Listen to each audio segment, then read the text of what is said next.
Investor, educator, and author Robert Kiyosaki has changed millions of lives all over the world.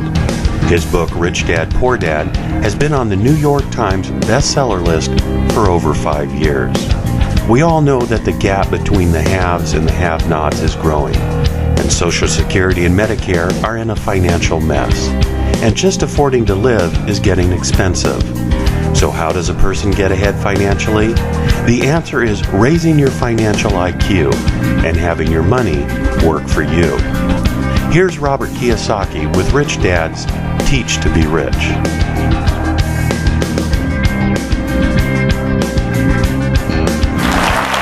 Thank you. Thank you very much. Thank you. Thank you. Thank you. You're very kind. Thank you. Please take your seats. Thank you. May I see a show of hands? How many people have already read Rich Dad, Poor Dad? Good. Thank you. Has anybody not read it? Oh, good. There's still a few customers out there. I'm glad to see that. I'm not going to be talking so much about Rich Dad, Poor Dad today, but I'm going to be on this program. But I'll be talking about this book here. It's our latest product called Teach to Be Rich. And in my opinion, it's a whole new direction for Rich Dad and men out there. I'm glad to see that. Anyways, we're going into trying to do our best to solve what I consider to be a massive, massive financial problem, not only in America, but throughout the world here. And when you look at the globe here, my personal concern is this growing gap between the haves and have-nots. And all throughout the world, no matter where I go, there's always people who are rich in every country, but there's also the poor, and there's also those that are, struggling financially. So this product, Teach to Be Rich, is really designed to help solve, and there's many causes of the problem, but one way of solving that problem is through education. So that's what this Teach to Be Rich product is about. And if I could explain what's happening in our school systems, there's many types of education, like there's music education, health education, cooking education, stuff like this. But to be successful in today's complex world and getting more complex world, we need 3 types of basic education. And one of them is academic education, which is reading and writing and arithmetic. It's very important that you be able to read and write. The second type of education is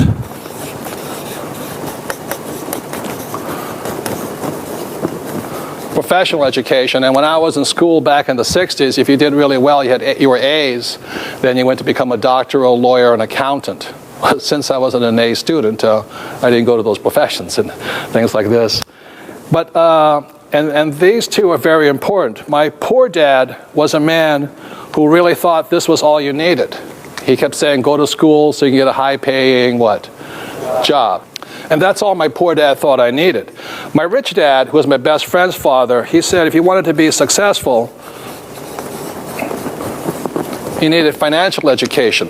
And unfortunately, as many of us know, our school systems teach us very little or anything about financial education. So I'm not saying that these are not important. I'm saying that today, just going to school, just to get a good, be able to read and write and have a job, is inadequate. What I'm saying today, in today's complex world, we all need financial education. So what this course or this program is about, and this Teach to Be Rich program is about financial education. It doesn't mean to negate any of this here. So if I could go into, I did graduate from high school and go on, and my professional education was, I learned to be a ship's officer. So I drove tankers for Standard Oil of California. And I also flew aircraft for the Marine Corps, U.S. Marine Corps, so I was a pilot in Vietnam. So I've had 2 professions. But I've never used any of them, very simply because my rich dad taught me this here. And the way my rich dad began, at the age of 9, began teaching me financial education was really simple. He just started playing the game of Monopoly. I remember as a kid, 9 years old, I'd go to my rich dad's office. I'd say, you going to teach me you're rich? He goes, sure. And he'd break out the Monopoly board game, and we'd sit there and play for hours. And he'd tick, tick, tick, tick, tick, tick, tick, tick. How many people in this room have played Monopoly? Good. And I sat there, and then I'd go home, and I'd say to my poor dad, the school teacher, I said, guess what I did today? I said, I played Monopoly. And he goes, oh, what a waste of time. Put that silly game away and do your what? homework so you can get a good, safe, secure what? Job. So here, my dad saying Monopoly was a waste of time, and my rich dad saying this is a brilliant game. So I kept going back and forth, and that's why I'm schizophrenic today, because I don't know the difference. But the difference here is this: I keep playing this game of Monopoly, and then I go home, and my poor dad would say it's a waste of time. So one day I asked my rich dad, I'm only 9 years old, I said, why do you say this is so important? So he actually took me out, and he showed me, this is in Hawaii where I was growing up, he showed me what were the representations of his 4 greenhouses. He'd sit there like that. I said, what does this mean? He says, well, the formula for great wealth is found on the Monopoly game board. And most of us know the formula. 4 greenhouses, 1 red hotel. 4 greenhouses, 1 red hotel. So it started to dawn on me at the age of 9, my rich dad was playing Monopoly for real, and my poor dad, a school teacher, PhD, thought it was a waste of time. And so I was really quite confused. So then at the age of 9, and it goes fast forward, at 19, I go to school in New York. I went to the U.S. Merchant Marine Academy in New York. I got a congressional appointment for that. So I come back from school in New York. I'm now 19 years old, and my rich dad has bought the big red hotel smack dab in the middle of Waikiki Beach. And suddenly I went, holy mackerel, he's done it. In 10 years, he went from a poor man to a rich man playing Monopoly. And meanwhile, I go back to my dad, and he's still saying, be sure you get good what? Grades, and get a good what? Job. And that's why the whole difference is spanned. So one of the reasons I was able to retire at a relatively early age of 47, and my wife was 37 when she retired, was not because of what we learned here. And again, I'm not saying this is important. I'm saying it was because this is also important today. So at the age of 47, I retired very simply playing Monopoly. And today, I still play Monopoly. I think it's a really fun game, So my concern, and the reason I created this Teach to Be Rich program is because, as I said, all across the world, there's a growing gap between the haves and have-nots. The good news is, people in China and India and things like that, many of them, their standards of living are coming up. But the poor are still poor. And that's not that healthy. So if I show you a diagram here, this here is the year 2000. And this is why I'm concerned. In my opinion, and many economists and other people would disagree with me, right now the U.S. looks like this. You have the rich, and you have the poor. Okay. And this is the U.S., but it's a worldwide problem. And in here, you have the great middle class. My concern is that by the year 2020, and it's just going to start in a few years, it's going to look like this.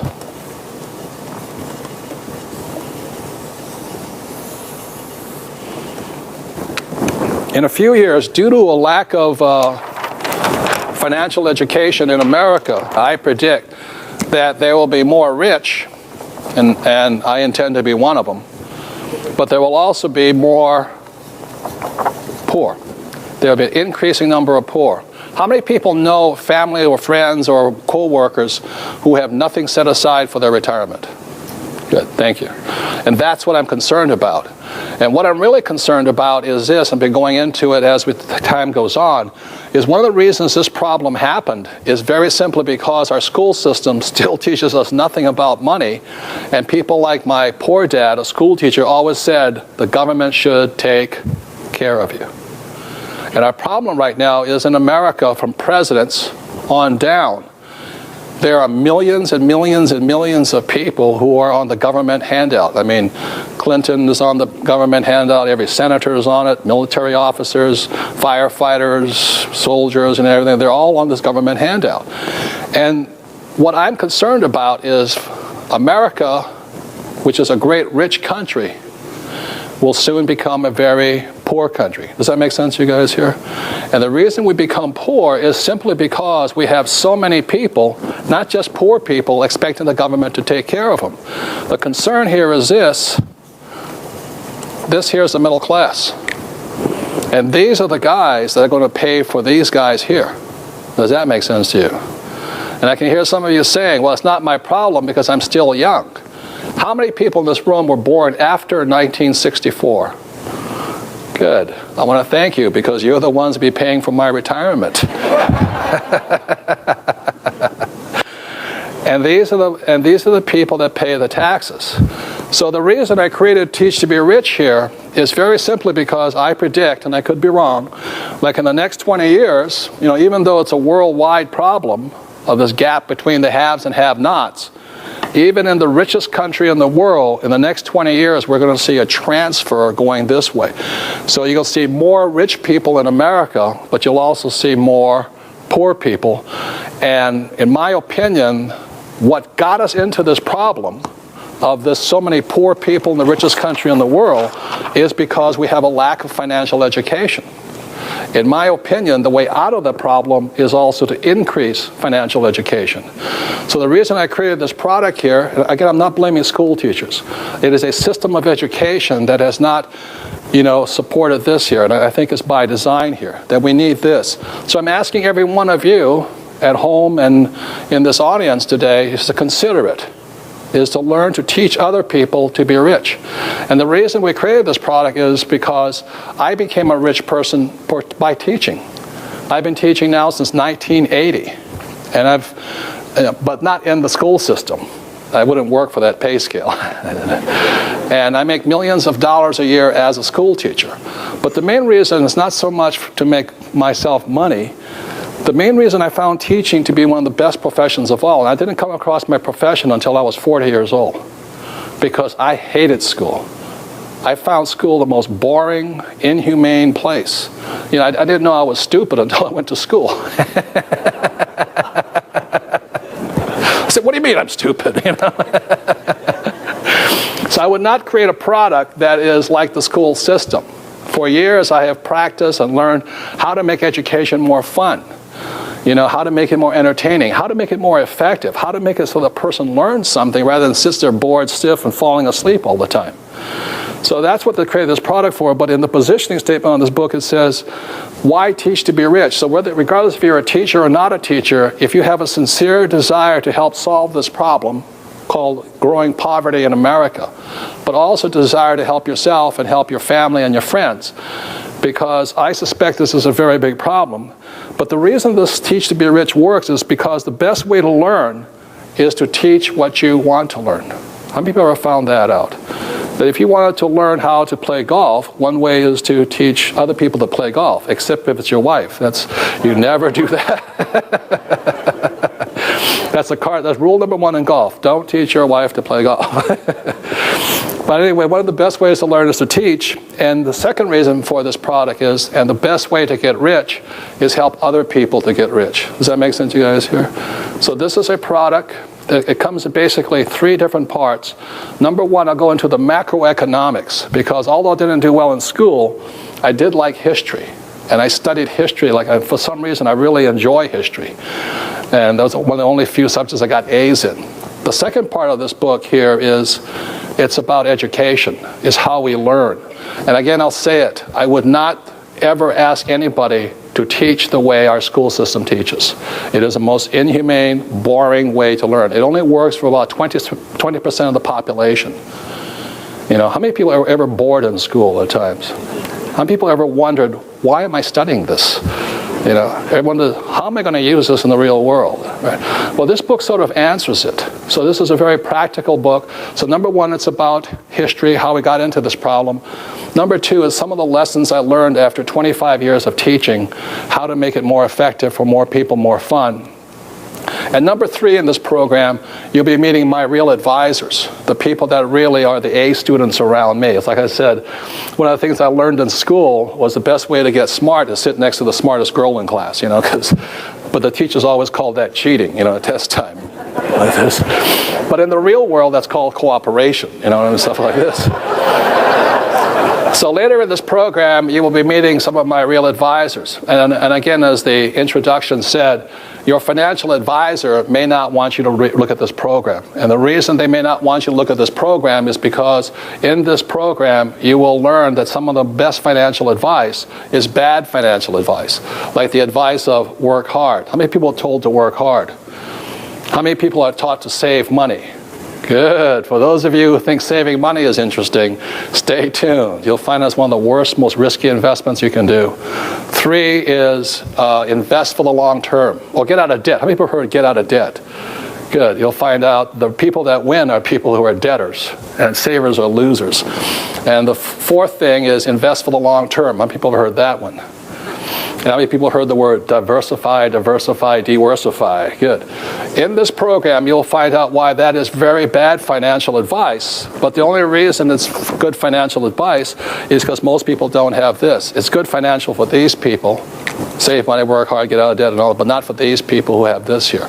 So that's really what the program is about. My concern, again, is, like I said, right now in the year 2000, we have a strong middle class, the economy's booming, housing prices are up and things like this, but it's going to start shifting here.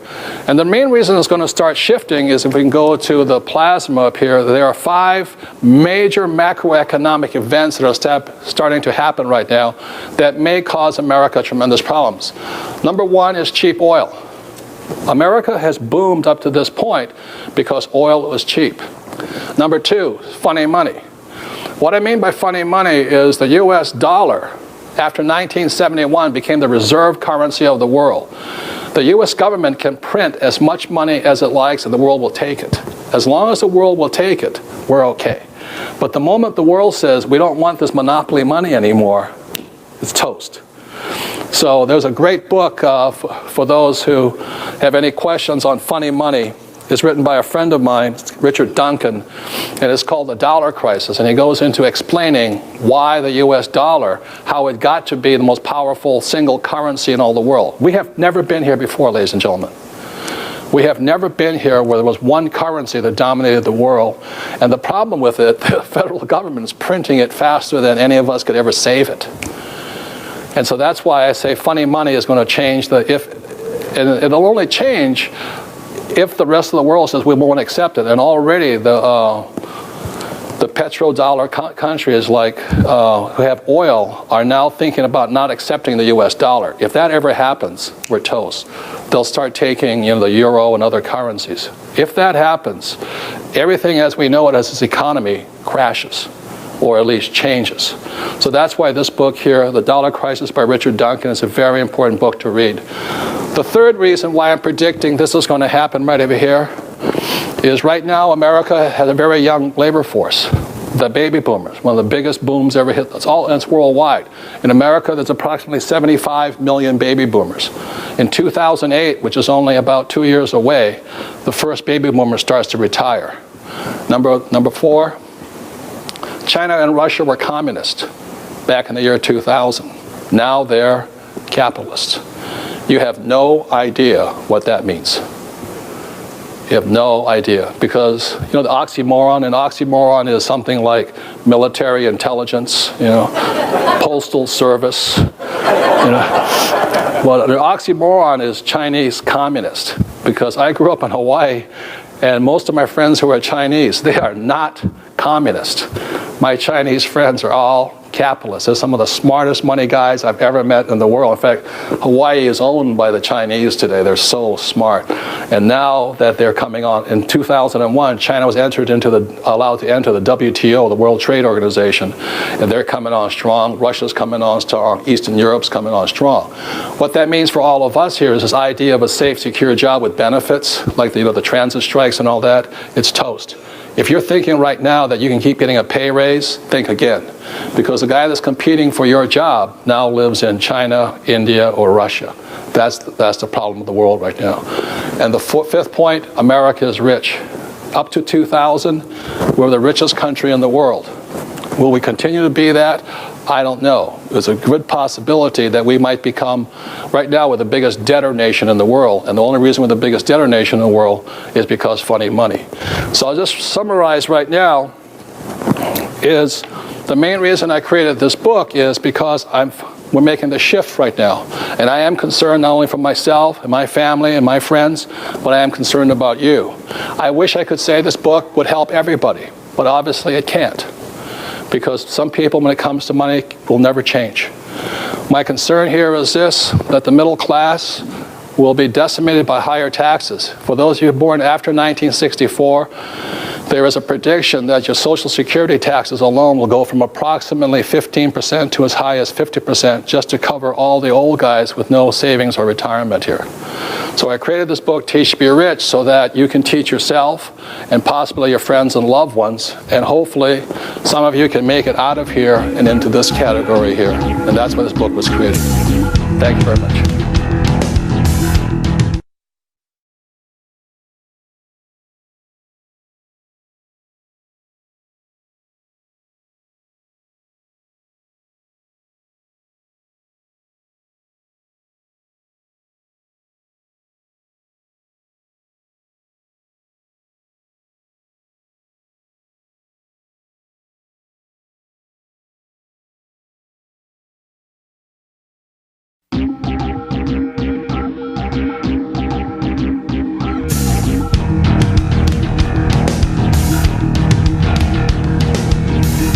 Investor, educator, and author Robert Kiyosaki has changed millions of lives all over the world. His book, Rich Dad, Poor Dad, has been on the New York Times bestseller list for over 5 years.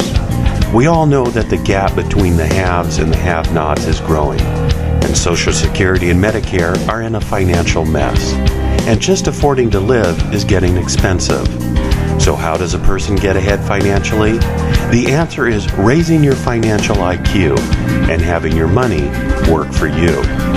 Here's Robert Kiyosaki with Rich Dad's Teach to Be Rich.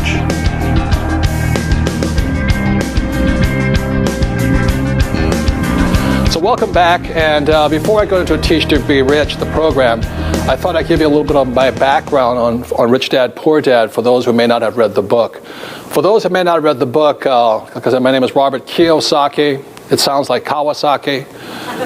I wish it was Kawasaki. I'd be a worthless playboy in Tokyo spending daddy's money, you know.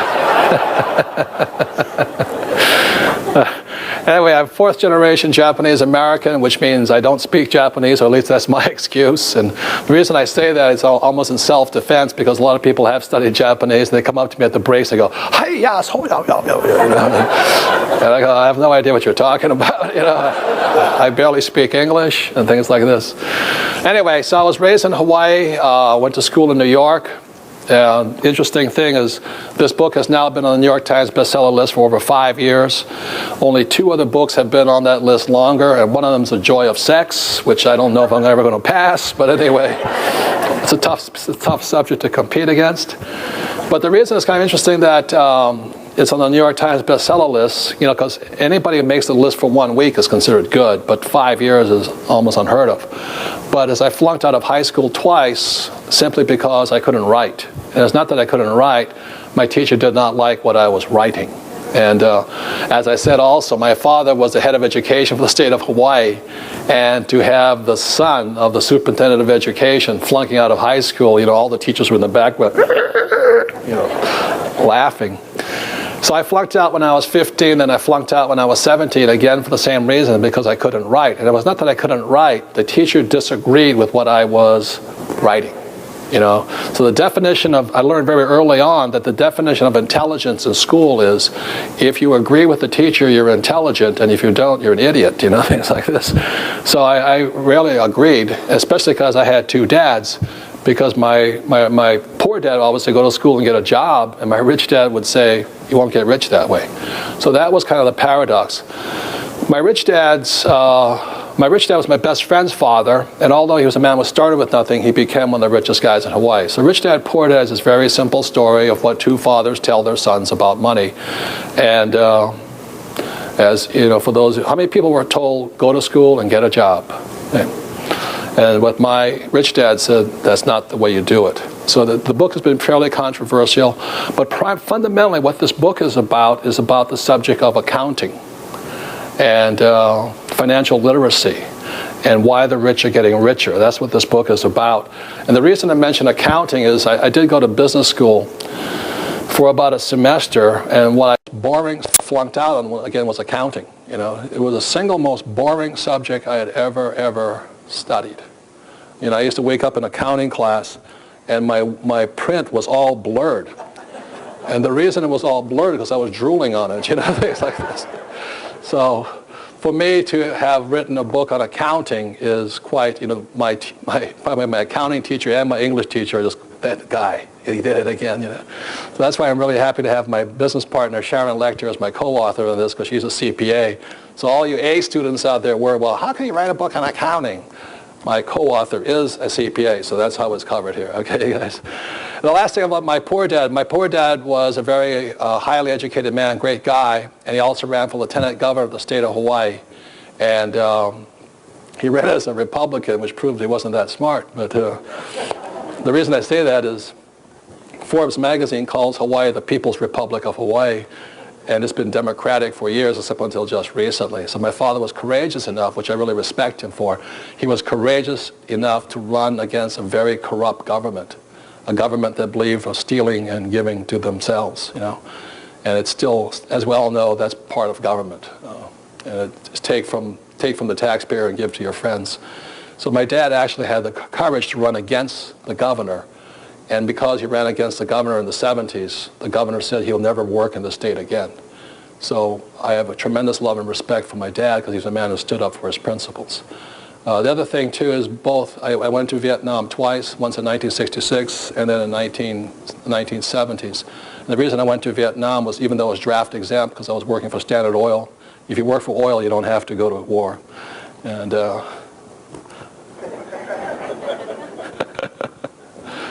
I think that's funny, personally, but anyway.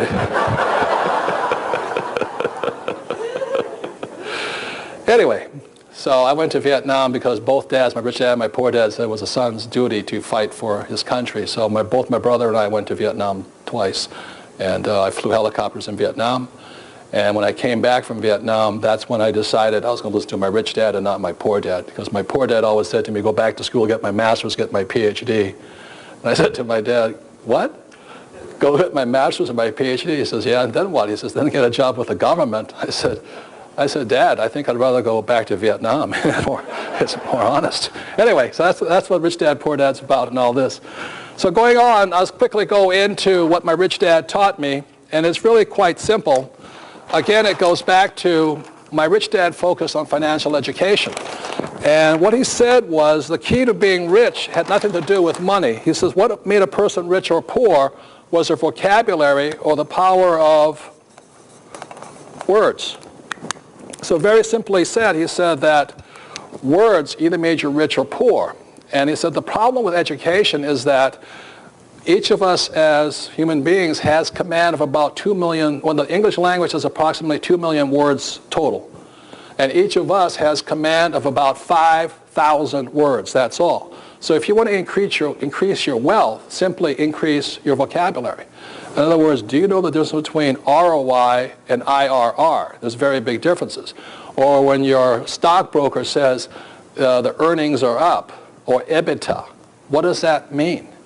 You know, I won't go into it, but EBITDA really, from my point of view, doesn't mean anything, but my stockbroker always throws it around like it's some big deal. It doesn't mean much to me, but you have to know what it means and does it mean. So vocabulary or words make you rich. So once again, I'll say it. When somebody says it takes money to make money, that is not accurate. It takes words or vocabulary. And like when I was in Sunday school, I heard, the words from Sunday school that the word becomes flesh. And that's how powerful words are. So my rich dad also forbade us from ever saying the word I can't. Like my rich dad always said, poor people always say I can't afford it. He says the reason poor people are poor is because they use their brain or vocabulary against them. He says you listen to poor people, they always say I can't do that, or I can't afford it. He says it's not that they can't, it's very simply they're not willing to. They're too lazy. I can't is a cop-out. So he forbade his son and I from ever using the words can't, and instead of using the words can't, he says, how can I? So like, how can I make $1 million? How can I become a billionaire? Not that I can't, or how can I afford my new Maserati or Lamborghini or a Porsche or house? Does that make sense to you guys here? So the most powerful piece of real estate, or the best asset you have, is actually your mind. And what fuels the mind are words. So going back to words and all this, this is an income statement and a balance sheet. This is the basis of accounting. And we'll go into why accounting is so important. This is also a financial statement. So a financial statement is made up of 3 distinct parts. One is an income statement, which says income and expense. The second is balance sheet, which is assets and liabilities. And there's a third document that's also important. It's called the statement of cash flow. And my rich dad used to say this word cash flow was one of the most important words an investor needed to understand, was where was the cash flowing. So there's three documents. My poor dad, because my poor dad always said to me, he says, our house is an asset. How many people have your parents that say that to you, or you say asset? And my rich dad would say that's why he's poor, is because he may be a PhD in education, but he is not very smart financially. He says he's using the wrong word to describe his house. So very simply, it goes back again to words. And my rich dad said assets, the definition of an asset is something that puts money in your pocket regardless if you work or not. So this is the cash flow pattern, this here, of an asset. So whether you work or not, it's putting money in your pocket. And a liability, then, is something that takes money from your pocket. So repeat after me. Assets put money in your pocket. What do assets do? Put money in your pocket. And what do liabilities do? Take money from your pocket. So think about this right now as you sit here. As you're sitting here at this moment, and you at home think about this, how much money is going out of your pocket whether you work or not, and how much money is coming in if you work or not. And that's the test. Is money coming in or money going out? Most people, the reason they have to go to work is because money is going out, because they have so many liabilities they think are assets. And that is the big problem here.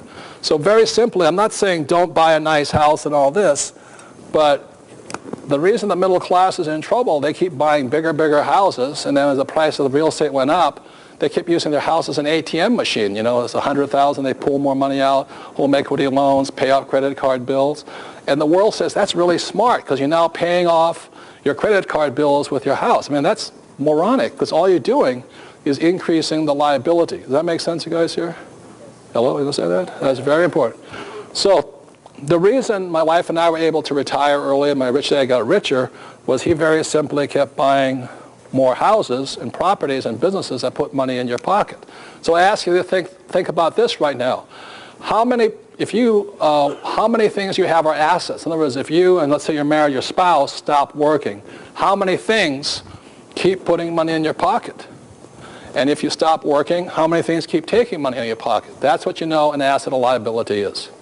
When I was in Singapore, I asked that question. I said, how many of you have good assets? And this woman raised her hand and said, I have an asset. I said, what is that? She said, it's my husband. He's a great asset, you know. Every month he makes lots of money. I said to her, I said, ma'am, I'm talking about a non-human inanimate object. And she says, that's my husband.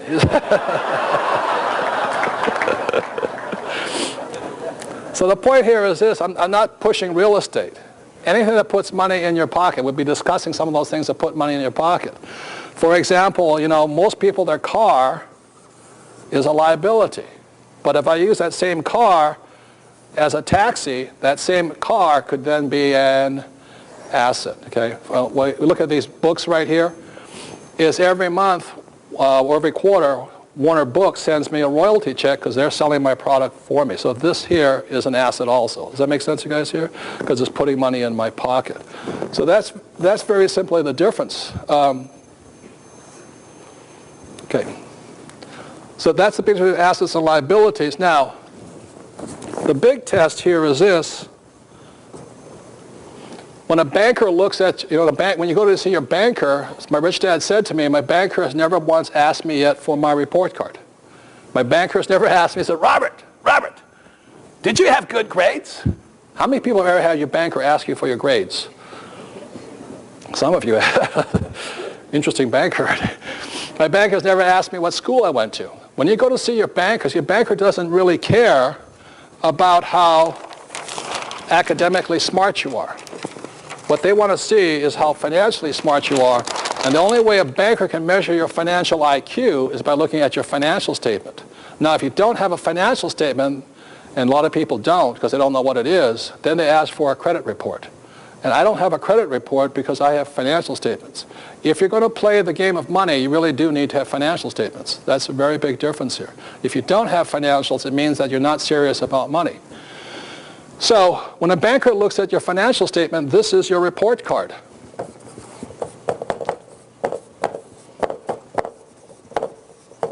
As an adult. So a banker looks at it like this, and let's say they see here's a person A comes in, and the cash flow looks like this. I mean, money in, money out. The banker knows this person is a poor person. I'll say this again, it has nothing to do with money. It has to do with cash flow patterns. So I have a friend in Phoenix, he's a doctor, he makes about $400,000 a year.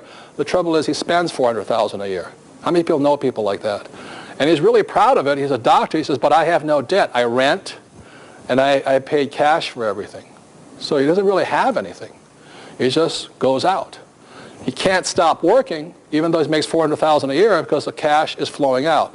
So whether you're a poor person has nothing to do with how much money you earn. It has to do with how you spend your money, and that's the key. When you ask most bankers, they want to know how you manage your money, how you expense it. Poor people, very simply, spend money on poor things. And the middle class spends money on middle class things, like a nice house or a nice car. And what the rich spend in are investments or other companies and things like this. So it has very little to do with your income. It has to do with how you spend your money. So the next thing is this. The middle class, what they have is a big mortgage generally. And the word mortgage, again from the word mortgage comes from the French word mortier, which means death. So most people are in debt until they die. That's something what it means here.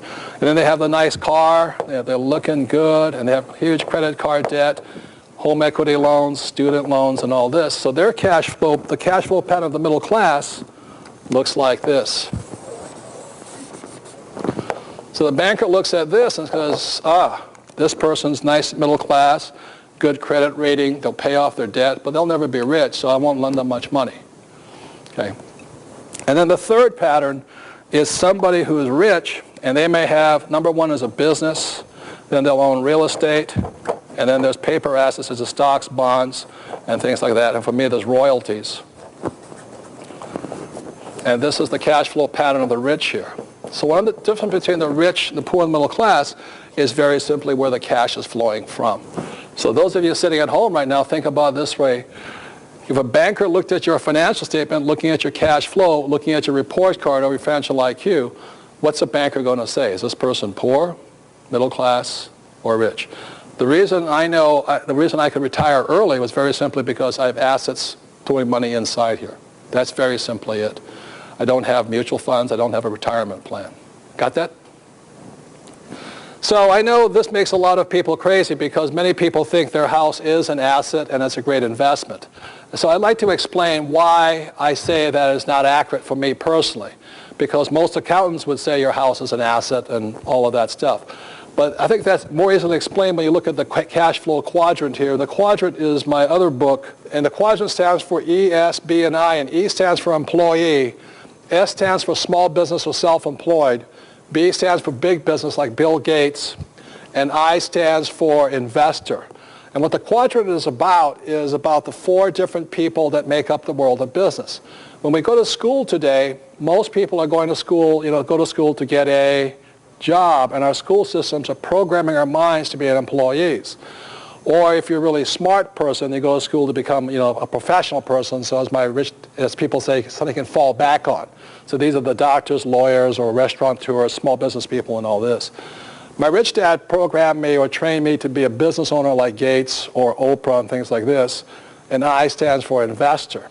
One of the reasons so many accountants disagree with me here is because most accountants, what are they? E's, S's, B's, or I's? Most accountants are E's and S's. They're not professional investors.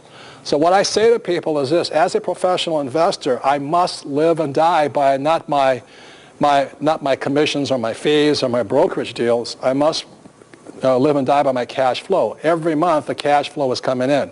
It's not a lot of money, but several $100,000 a month comes in whether I work or not.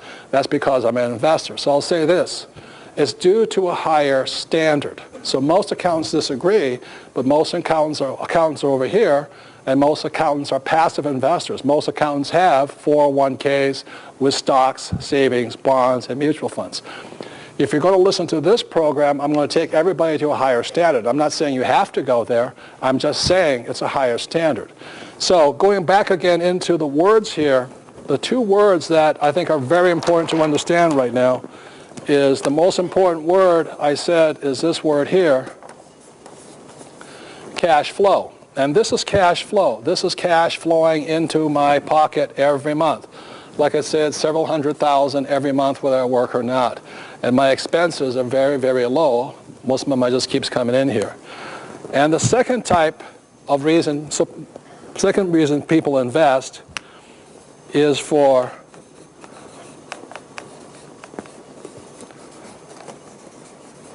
capital gains. Now, capital gains, what that means here is that you buy, let's say, a stock or a piece of real estate, and the price goes up. So let me show you this.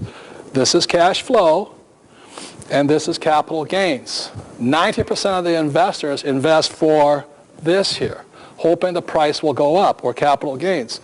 And that's why so many investors think investing is risky, because they have this little crystal ball, and they're asking not investors, but salespeople or employees of big Wall Street companies and all this, what do you think the market's going to do? You think it's going to go up next year? Or if you're in real estate, I bought this house for $100,000. It went up to $200,000. Should I sell now and all this? They're playing crystal ball stuff. And those are people for capital gains. I do this occasionally, but primarily I invest for cash flow. And as I said, it's a higher standard. It is harder, please hear me, it is harder to get cash flow. This is easy. This is a walk in the park. The average person will buy a house and say, I bought a house for $500,000 and it already went up $100,000. I said, how do you know that? So my broker told me. Does that make sense, you guys here?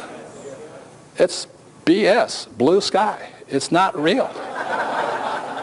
But that's where most people are. It is really tough to get cash flow. I mean, from my experience, I have to work really hard to get cash flow. I have to be a better investor.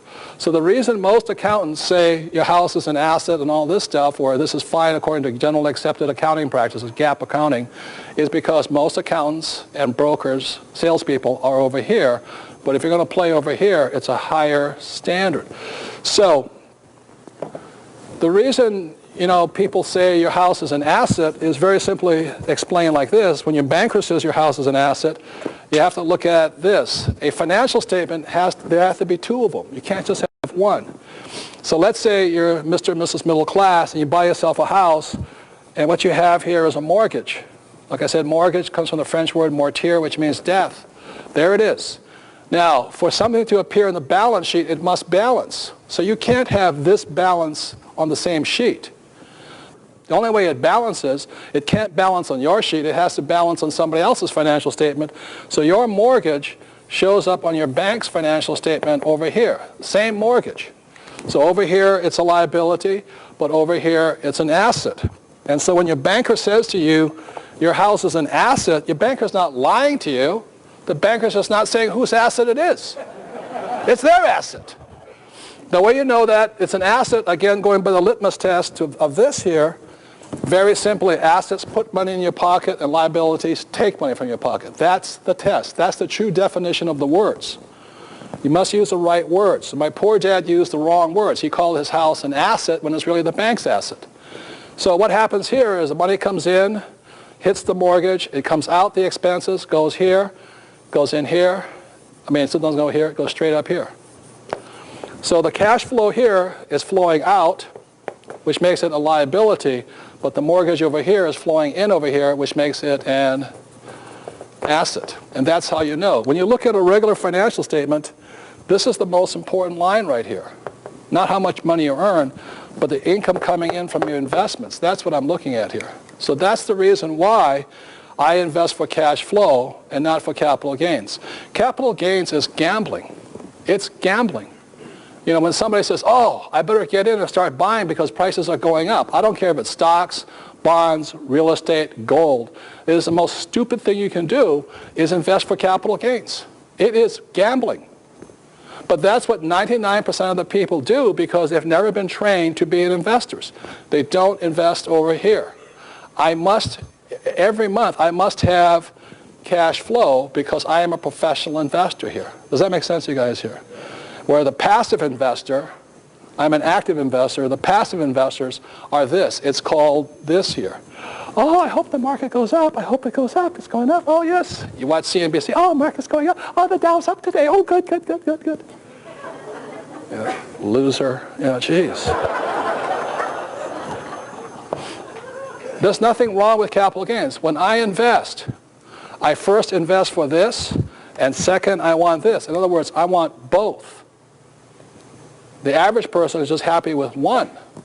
But to get both, you have to be a better investor, and most of these people haven't got the financial training to do that. So that's why accountants and lawyers and all that will say, well, don't listen to Robert, or especially your stockbroker will say, don't listen to him, or your real estate broker says, oh, don't listen to him. You can't get cash flow off of real estate. You know, because they're brokers. They're broker than you are. They need the commission. You know, they're not living off of, they're living off of, most brokers are living off of commission here. Whereas an investor is living off of cash flow here, and the gamblers are going for capital gains. And that's how you can see it. Once you can see it all the time here. So the last thing is this, don't just take my word for it. This is what Warren Buffett says about people who invest for capital gains. They hope the price is going to go up, uptrend stuff. Warren Buffett says the dumbest reason in the world to buy a stock, and this applies to real estate or anything, or gold or oil, the dumbest reason in the world to buy a stock or anything is because it is going up in price. That's what it means. And what Buffett is saying here is that most people are investing for this, where if you really want to be a professional investor, you're investing for cash flow. So one of the reasons I created Teach to Be Rich here is very simply because once a person gets into one of these patterns, it's really hard to get out. It's like a rut. So before a person, can change anything, they've got to change, what's behind their ears. Or if I could say, as I said, I can tell whether a person's going to be rich or poor by their expenses really, really quickly. Poor people simply buy poor things. Whereas I was answering a question earlier, I was talking about, as a rich person, what I buy first are assets. I don't buy liabilities. My assets buy my liabilities. For example, when I wanted to buy another Porsche, I bought a piece of real estate, and the cash flow from that real estate pays for my Porsche. What the middle class, and the reason they're middle class, is the first thing they buy is lifestyle things. They want the nice house and the nice car. I have gone without eating, and I've gone without the nice house, because assets are number one here. And so what makes a person rich, poor, middle class is what is number one for them. For the poor, number one is just pure survival. For the middle class, it's looking good, keeping up with the Joneses. And number three are assets. And when I talk to a person, I can tell really who they are simply by what they're buying, but also what it shows up here. So the reason, again, for creating Teach to Be Rich, as well as a cash flow game, is they are designed to bust up the patterns inside your head, because if you don't change the pattern, nothing really changes there. So moving forward, again, because our school systems don't teach us much about financial education, we learn that at home from our parents. So on the plasma screen over here, you're going to find out what the poor teach their kids about money. So the poor, like my poor dad really sincerely, he thought, I'm a good man and the government should take care of people. How many people know people like that? The government should take care of you. And so that's why he believed in a government job. He believed in, Social Security, and he believed in Medicare. But as I'm saying, the reason I created this Teach to Be Rich program, as you're going to see by the end of it, is the debt for a number of people, starting with the president on down, expecting to be taken care of, is going to wipe out a great country like the United States. But as I said, it's also a problem throughout the world, because all over the world, the rich are taking from the poor, actually, through taxes and things like this. So that's what the poor believe in. And what the poor person is, as I was answering your question, is the poor are basically non-investors. Poor just simply believe the government's going to take care of me, or the company's going to take care of me. And that's why they're poor. They have a very poor financial mindset. It doesn't mean they don't make a lot of money. My poor dad made a lot of money. He was a very high-paid government official, but he never invested it because he thought investing was risky. And you'll find out in this program that investing is not risky. The second group is the middle class. What they believe in, this is their financial education, a good education, a high-paying what? Job, a big house. Your house is your most important investment and asset, and they all believe in that. And a pension. And a pension either comes from the government or 401k or something like that, and those people are basically they're passive investors. So they invest, but they turn their money over to somebody they hope and pray is smarter than they are. And unfortunately, most of the time they aren't, because they're turning their money over not to investors, but they're turning their money over to people who are salespeople, not investors. And what the rich believe in, this my rich dad taught me, is number one, he says, be an entrepreneur, like Bill Gates and Oprah, and be an investor, an active investor like Buffett or Trump. So what Teach to Be Rich is about is for people who want to understand how to be entrepreneurs and how to be active investors, not passive investors. So that's what this program is really designed for. If you still want to put your money in a 401k and all that, this may not be the program for you. But stay tuned, because I think you'll find out that the 401k or those pensions or mutual funds or stocks or savings or bonds are the riskiest of all investments. And that's what happens to passive investors, where active investors want higher returns with less risk. So one of the problems with being a passive investor is that so many people come up to me and they go, I have $25,000, what should I do with it? And the first thing I say is that if I were you, I wouldn't tell anybody you have $25,000. Because if you don't know what to do with your $25,000, there's a lot of people that do, you know. And generally what they're going to do is tell them to put it in their pocket. And this is what this program is about here, is many times the people giving out financial advice are not rich people, but salespeople. This is what Warren Buffett has to say about financial advisors. And this is on Warren Buffett says, Wall Street is the only place that people ride to in a Rolls Royce to get advice from those who take the subway. And that is my experiences. So as this program rolls on, you'll be hearing that the idea of work hard, save money, get out of debt, invest for the long term, and diversify is really bad financial advice, highly risky financial advice. So that's why at the start of this program I said, you know, be careful, because your financial advisor is going to say, don't watch this program, because this is the advice they give. My rich dad said this. He says the reason they're called brokers, like stock brokers, real estate brokers, insurance brokers, is because they're broker than you are, you know. And they have to live on their commissions and things like this. There's nothing right or wrong with it, because I still use brokers. The problem is most people do not know, because they're passive investors, because there's no financial education, they don't know a good investment from a what? Bad investment. They don't know a risky investment from a safe investment. They don't know a good advisor from a bad advisor. And that's what this program is about. It is designed not to sell you any investments, but hopefully to improve your financial intelligence, your financial IQ, to make you a better investor and make better investment decisions. Thank you very much.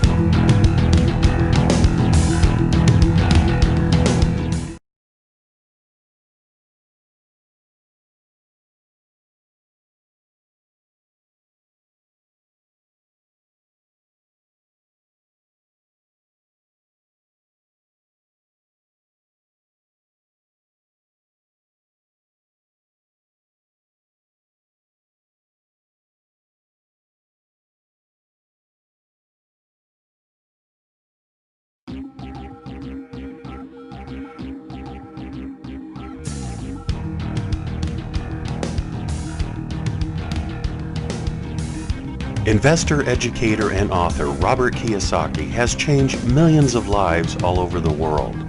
His book, Rich Dad, Poor Dad, has been on the New York Times bestseller list for over 5 years.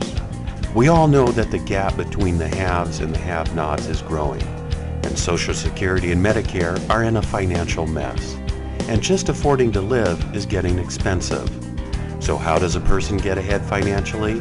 The answer is raising your financial IQ and having your money work for you. Here's Robert Kiyosaki with Rich Dad's Teach to Be Rich.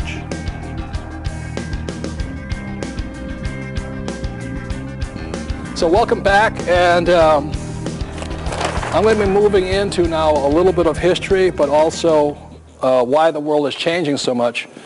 So a very important year is 1974. And the reason 1974 is important is, according to my opinion, it was a shift when America and the world shifted from socialism to capitalism. Now, I know most people think America is a capitalistic country, but it's really highly social in that it believes in the government should protect and take care of people. And now moving to capitalism is changing. I'm not saying one is better than the other. I'm just saying it's changing.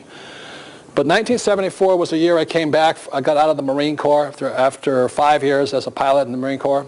And I went to my dad. And as I said before, I asked him, what should I do with the rest of my life? And my dad said, go back to school, get your master's, get your PhD, and get a job with the government. And I went, oh my God. So at that point, I went to Waikiki to see my rich dad, and I said, what should I recommend?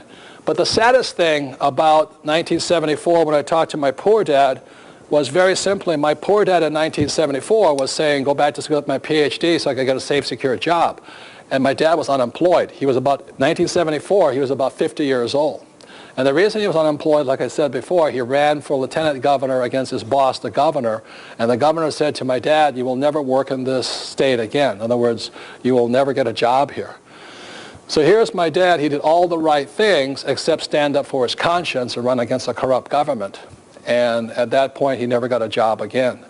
So that's why at that point I knew I'd better listen to my rich dad. And I went to see my rich dad, and I went to see him, and I said, I want to follow in your footsteps, not my poor dad's footsteps, and I want to be an entrepreneur and an investor.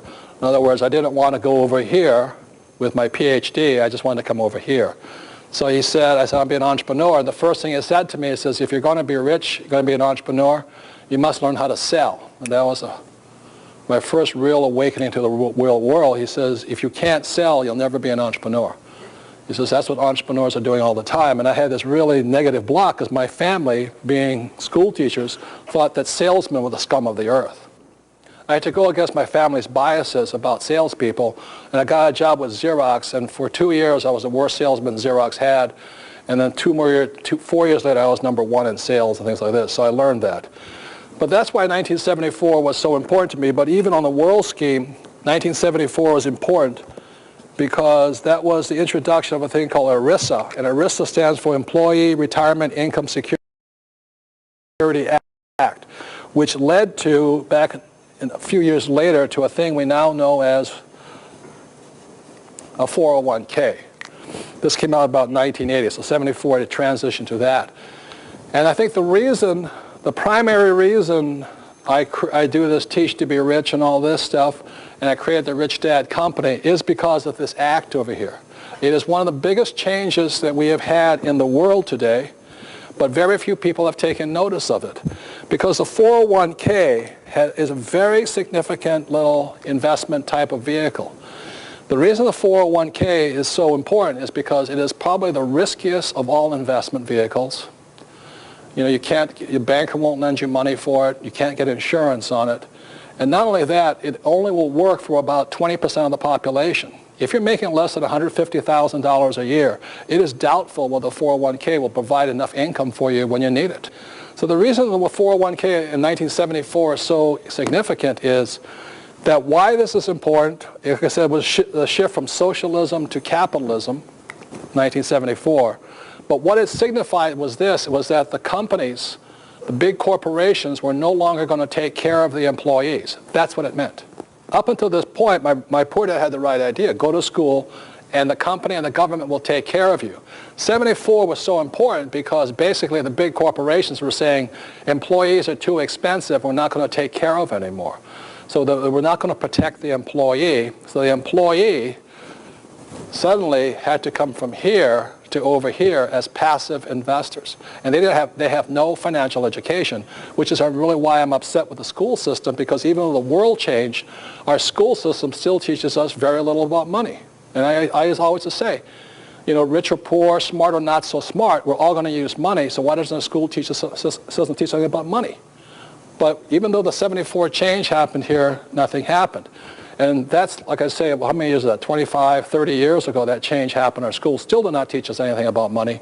But this is what's happening in America today. USA Today did a survey, and they found Americans' greatest fear is running out of money during retirement. And that fear is now caused by this 1974 change, because people now realize that a 401k is not a pension. A 401k is now a savings plan. And the difference between a pension and a savings plan is this, is pensions will take care of you for the rest of your life. A savings plan will only take care of you as long as you have money in the account. So that's why USA Today found the greatest fear is that. Then the Fox network did the same survey. They wanted to find out what the greatest fear was. It said, is terrorism a greatest fear or retirement a greatest fear? And what Fox found out, these are approximate numbers, Fox News, they found out that about 22% or 26% thought that terrorism, Al-Qaeda, was the greatest fear.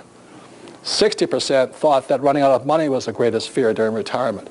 And the reason that is happening, again, for this change right here. And so that's why I created this book, Teach to Be Rich here, and all this, is because there are millions of people who are afraid of running out of money during retirement because our schools haven't picked up the slack of the change of 1974. I believe it is this law change that the reason I created Rich Dad, Poor Dad, the Rich Dad Company, the cash flow games. And in the year 2002, I wrote this book here called Rich Dad's Prophecy. How many people have read this book here?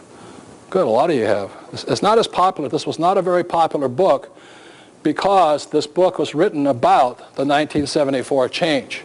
And all of my predictions in this book, many Wall Street companies came after me. Many magazines came after me. They absolutely trashed this book. They called me a quack. I didn't know what I was talking about. But it is, I think, not the most popular book, but the single most important book for many people. So, again, this was 2002.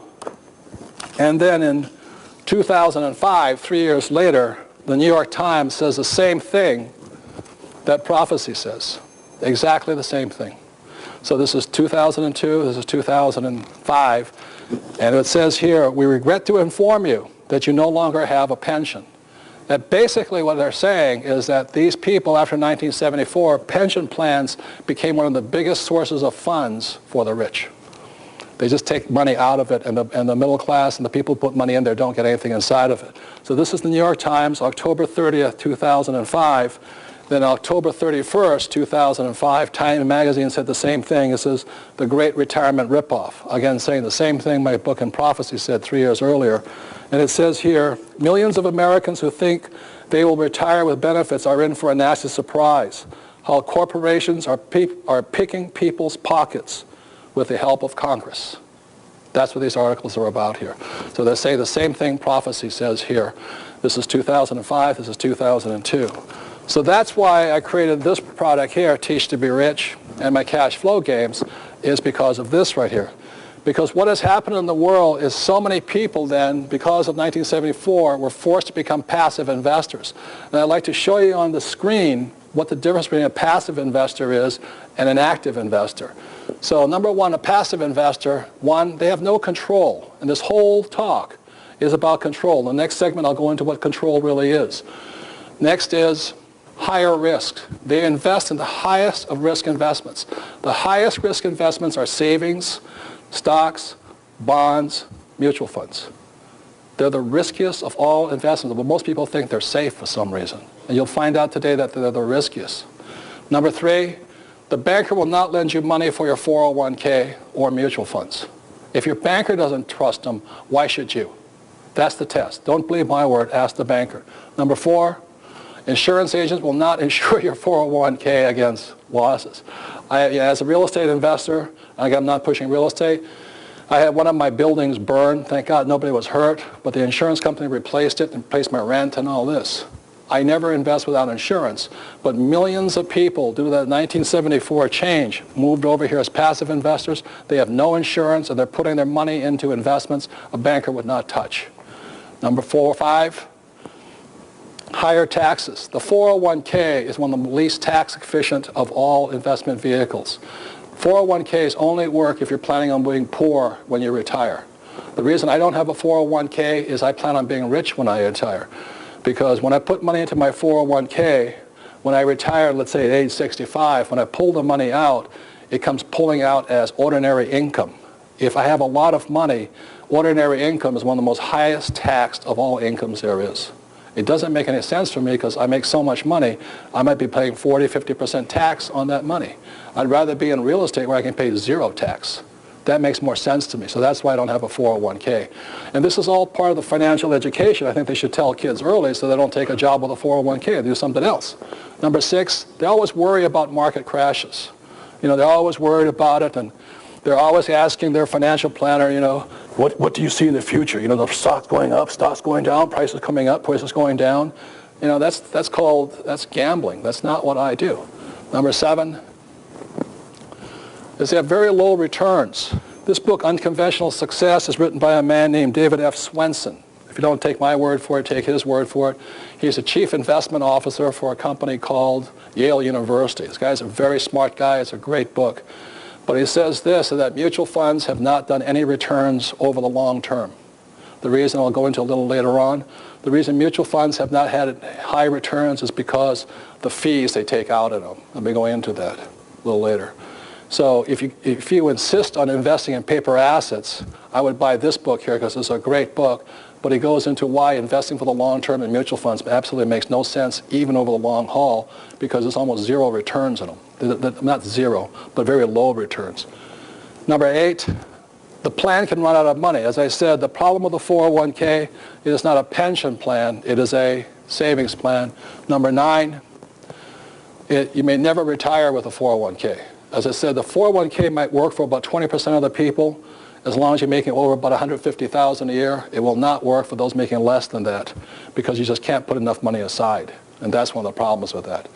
So those are some of the challenges. And what I'll show you the comparison now is between an active investor and what makes an active investor different is that an active investor, number 1, has control. That is the whole crux of this course here. Financial education, financial information means you're taking back control. What people are doing is right now they're going around saying, I got $25,000. What should I do with it? What should I do with it? You know, they don't have any control. Number 2, they're a lower risk. And I'll go into why the risks are lower if you're a passive investor. Number 3, I use my bank's money, OPM.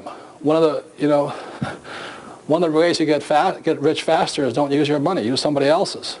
Number 4, I use insurance. I don't invest without insurance. I have to have some kind of escape valve in there in case I'm wrong. Number 5, I may pay 0 taxes. One of the reasons I love real estate is I got the biggest tax breaks, and it's fabulous. I mean, I can make millions of dollars and pay 0 in taxes. Well, at least defer. Number 6, I welcome market crashes. Most people are afraid of market crashes. Like, I can't wait for the next market crash because that's when I'm going to buy again. The passive investor lives in fear of crashes. Number 7, there's unlimited returns, and I'll show you a couple examples where I get infinite returns. Number 8 is that I can provide for generations because my wealth is just constantly recurring. I can pass it on for kids, all this stuff. Number 9, I may retire early, and I retired at age 47 because I had financial education and no job. And so those are some of the differences right now. So with that, I'd first like to bring up Scott and Michael come up. Michael's my attorney. He's the author of OPM, Other People's Money. And Scott McPherson and I did this tape, is How to Get Your Banker to Say Yes. So, Michael, would you give a little bit of background on this book here real quickly? Question for you. You find a great deal. In order to get into that deal, you need $1 million. You don't have $1 million. What are you going to do? Do you walk away from the deal? The answer is a resounding no. You use other people's money. There are lots of different forms of other people's money. Scott will talk about some of them. There are different requirements for the different forms of other people's money. Some of them, different types of other people's money will be more applicable to different types of deals. This book is about that. Now, when you bring in other people's money, do you necessarily have to give away the store? There will be a cost. Okay? Again, the answer is a resounding no. Okay. Okay? So the point here is this, is one of the skills I had to learn as a young man was how to raise capital. It became one of the most important skills. So many times people say to me, well, I can't afford it. They find these great deals, but they go, I can't afford it. Rather than say, how can I raise the money. So one of the things that makes the rich richer is I don't use my own money, I use other people's money. What my rich dad said to me, he says that only lazy people use their own money. So when somebody says, well, when do you use your own money? The only time I use my own money is when the deal is so good, I don't want anybody else in it. When the deal is shaky, I use other people's money. That's generally the rule of thumb there. Now, right? nobody is saying that money is going to magically appear. But we will tell you that if it is a good deal, you can always find the money. Even if it's a bad deal, sometimes you can find money. So, this is true. Yeah, thank you. And so Scott McPherson is my banker. Anytime I have any questions on how to raise money or on especially real estate, I mean, this is my man. He is my banker, and he and I did this CD audio program is how to get your banker to say yes. But before you go talk to the audience here is, as a banker, do you lend money for mutual funds? I do not. Why not? The primary reason, and you hit it on your screen just a second ago, is lack of control and too speculative and too much of a risk. And if I could, Robert, for just a second, Sure, I'd like to show you an interesting scenario. In this particular case, it doesn't matter if it's a single-family home or an income-producing property, where we place a loan on the asset, we may loan 80, 90, 70%, maybe 100% of the value of that asset. Because it's a tangible asset, it makes sense, there's income and cash flow. For example, let's just say I'm the bank at that point. However, if you were to go buy my stock and I'm the bank and you were trying to borrow money to buy that stock, you may be able to get 50% maybe on a margin account to buy the stock of the bank that just loaned 80 or 90 or 100% on that single family home or whatever the asset was. So the difference is, in my mind, is you have something that has cash flow and control and a manageable risk that you can wrap your hands around going back to my stock, which I'm the one who loaned the money over here, but if you were to buy my stock, now you lose control, much higher risk because I'm making good or bad decisions, who knows, and the best you can do is probably borrow 50% of the value of that stock at best. So, No. Okay, now let's say that Scott's only willing to lend up to 75% of the value. Are you out of the deal? No. You bring in a different type of other people's money. You bring in co-venturers, partners. You put up part of the money, they put up part of the money, you make some other contribution. Let's say you tie up the deal. You have an intangible right to purchase this asset. You think in terms of forming a business. Your contribution is that intangible right, and perhaps part of the money. Okay, so Scott, let me ask you this question. As a banker, Michael's an attorney, Scott's a banker. Do you want to lend money? I want to lend money because, as we saw earlier, when I loan money, that's an asset to my bank. I also want to help you do what you want to do, but you have to help me get to that level and get me comfortable that you're able to borrow that money and pay me back, because that's really what I want. But I don't make a dime unless I make a loan to you. So I do want to loan money to you. Right, and so many people are afraid to come and talk to you, right? Absolutely. Right. Absolutely. So what Scott covers in this, how to get your banker to say yes, is how to prepare to see your banker. Because a banker's job is to say yes, because you don't make any money if you say no. No. That's correct. Okay. So let's have a hand for this gentleman. Thank you very much. Here.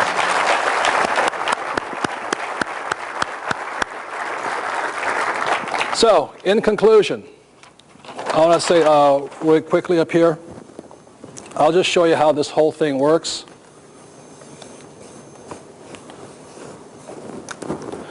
If you're playing the game of Monopoly,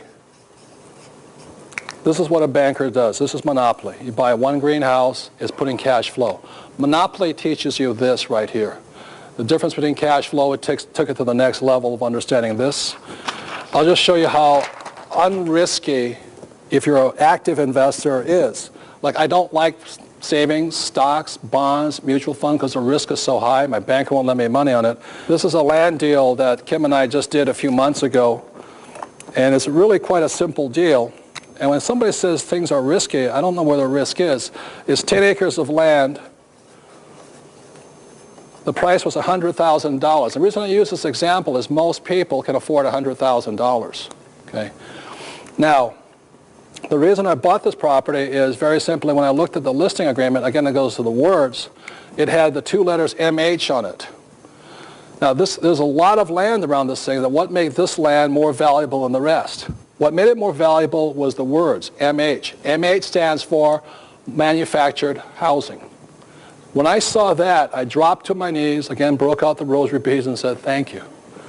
Because the words made this more valuable than all the other land around it. Why that made it valuable is that because manufactured housing means, let's say I could break 10 acres into 50 lots. And I sell each lot for $25,000 each. The stepped up value on my property then is $1.25 million. How many people would pay $100,000 to make $1.25 million? That's how simple it is. Where's the risk? You know, and the reason I say it's an infinite return is the moment I found this deal, naturally my friends who can't find a deal wanted me to give me the money. So let's say I gave them the money, so I have zero money into it. I give them half the deal, which means I make about $500,000. So I make $500,000 on zero of my money. I use other people's money. And that means my return is infinite. Does that make sense, you guys here? Nothing to that. I don't know where the risk is. So when people say to you investing is risky, generally it's one of these people over here who is not an active investor. This is done all day long. It took Kim and I about 20 minutes to find this thing. We saw it there, bam, done. It's not a big deal. It's not a Donald Trump deal. But $1 million is $1 million. You can still spend it that well. And the last thing, more real life examples, is this my wife Kim did, is that she found a piece of property not far from our house. I think Scott helped finance this one. It's a commercial building, and it was so undervalued that they wanted $8 million for it. Because it was undervalued, we borrowed 100% of the money. And the reason we borrowed it was very simply because every month this property put $30,000 a month cash flow in our pocket. Again, this is not a big deal, but $30,000 a month, you can live on that much. You know, it's not that bad. But the reason I use this deal as and we do about 1 or 2 of these a year. And it's not that hard to do. But the beauty of this is the banker gave us all the money here. It took us, like Michael says, 2 different levels of financing to do it. So we got 100% financing. Now, the reason I say this is to all the people who are the savers of the world, I ask this question: how long would it take you to save $8 million? And one of the reasons the rich are getting richer is because they know how to use other people's money or debt to move forward here. So it's not $8 million for the savers. A saver would have to save approximately $16 million to get this kind of level, because the government's going to take 50% of it. The beauty of using debt financing or equity financing, things like this, is please listen to this, all you savers of the world. You're not going to get ahead by saving. A people who is borrowing and understands how to be a professional investor, it took my wife 2 weeks to find that money. And I asked the average saver of the world, how long will it take you to save that much money? For most people, $8 million or $16 million might take a number of years. Okay. And then the deal's gone. So the moment Kim found this deal here, she just tied it up, and that was the money. So the savers lose, the debtors win. And that's one of the big differences of learning how to use other people's money, how to have a friend like Scott McPherson or Michael Lecter on how to borrow money and things like this, because the savers are losing big time right now. So before we go into the next subject, I want to bring up my one of my best friends, but also my investment partner in real estate, because you know the question I was asked during the break is how does a person find a deal that cash flows? And I hear that a lot from people, especially now that people are coming into the market late. But there's still millions of deals around that you can find that cash flow. So before I answer that question, I'd rather bring up my business partner here, is author of the ABCs of Real Estate Investment. It's Ken McElroy. It's a big hand for Ken, please. This is his book. Why don't you give a little bit of your background before we go on? Sure. Well, like many of you, I started off investing in one single-family home and condos primarily, and then eventually started buying larger and larger properties. And I've been in business for a little over 10 years. We have two construction companies, two management companies. We're developers. We have a short-term housing company and a realty company now that feeds our company, which we bought last year about $150 million worth of real estate for all different kinds of things. We develop it, we buy it, we enhance them. We're doing some condo conversions all over the West Coast. So primarily that's what I do now. I have a large presence throughout the West. We have about 250 employees now and offices throughout the West Coast. And my partner, Ross McAllister, primarily handles the construction, and then I handle the management operations. So this is my question to Kenny, because so many people say, well, how do you find a great deal? And the reason is that there's a difference between a passive investor and an active investor.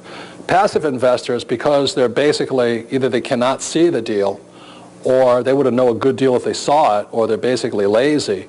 They just go to the broker, the financial planner or somebody says, do you have an investment for me? And naturally they do. It's generally mutual funds, stocks, or bonds, and they're always readily available. Real estate is different because you have to really look, or even in stocks you have to look really hard. So my question to you is this, is how many deals do you look at a week? We probably I personally look at least 30 a week, probably. I look at 4 or 5 a day, I bet. And they take me anywhere from 5 to 10 minutes each because I know what to look for. Right. And how many of them are bad? 30. 30. And I think that's the biggest difference, is that to find this deal over here, I probably looked at 100 deals, and then one day I stumble along, and there it is, sitting there. I mean, this is what they call a no-brainer, right? Well, part of looking at deals is part of your financial education and understanding all the different parts of the deal. And that's really where I get my education, as Robert does too. Some of them are land, some of them are retail, some of them are office, some of them are multifamily. And so through that process, you learn quite a bit when you make a phone call or ask questions. And then eventually you find something like this. Yeah, we're looking constantly. That's what an active investor does. A passive investor just buys that junk that guy has to sell you. And most of the stuff is being sold by those financial planners. In my opinion, those mutual funds are junk. They will not make you money. They cost you money. That's why I'm not saying it's right or wrong, you guys. But I said, if you're going to be an active investor or a passive investor, you really need to make that decision. And active means you're constantly looking at deals, constantly analyzing them. It's 24/7. I mean, you're still running numbers in your head when you go to sleep, right? Well, the great part about it is no matter where I am, even when I'm on vacation, I'm looking at deals, no matter what city I'm in, and it's a blast. Yeah. And then I spent a lot of time in Australia, and I'm always looking. And no matter where I am throughout the world, China, Singapore, Canada, Europe, South America, Africa, they always say something. They always say, well, you can't do that here.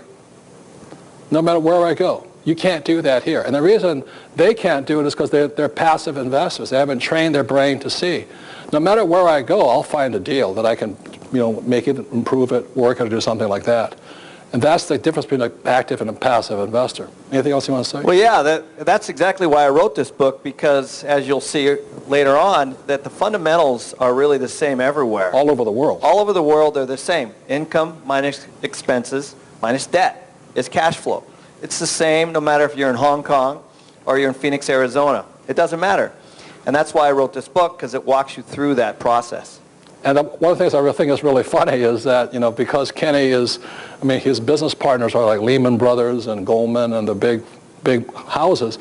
As I said, the story of the father that gave those 3 boys the money. If you know how to multiply money, the banks of the world will give you the money. Is that correct? Well, that's been the interesting part, is my balance sheet, of course, has grown over time, but there's more money. The last deal that we did, actually, Scott helped us with it. We had 9 people bidding on our project to lend us the money. How much was it? How much were they lending you? I can't remember. I think it was somewhere around $50 million. And we were looking at the best deal for us. So we were looking at the terms and the rates and the payouts and things like that. as part of our financial model to decide who we wanted to accept money from.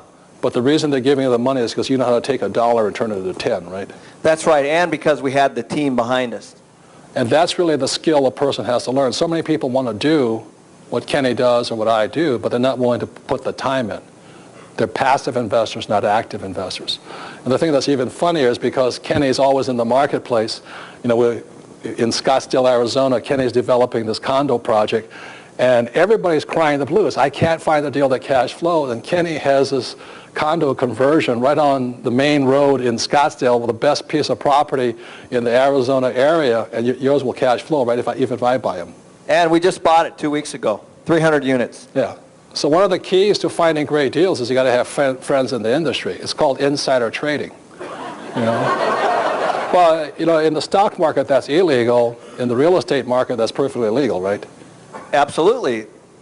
So that's how I find deals. It's, again, like I said to the gentleman, it's who your friends are, who you spend your time with. If you're spending time with people over here, like accountants and attorneys and all that who are non-investors, I think you're nuts. If you want to spend over here, that's where you find the deals are, because they always tell their friends first, right? Well, and I think it's been mentioned before, there is so much money to be given to you if the deal makes financial sense. You need to decide how it makes financial sense, and that's why I wrote the book, because it walks you through what's a good deal, what's a bad deal. Good. Give a big hand for Kenny, please. Thank you. So again, would you take 1 minute to discuss that? Look, ladies and gentlemen, there's millions and millions and millions of dollars right in front of you.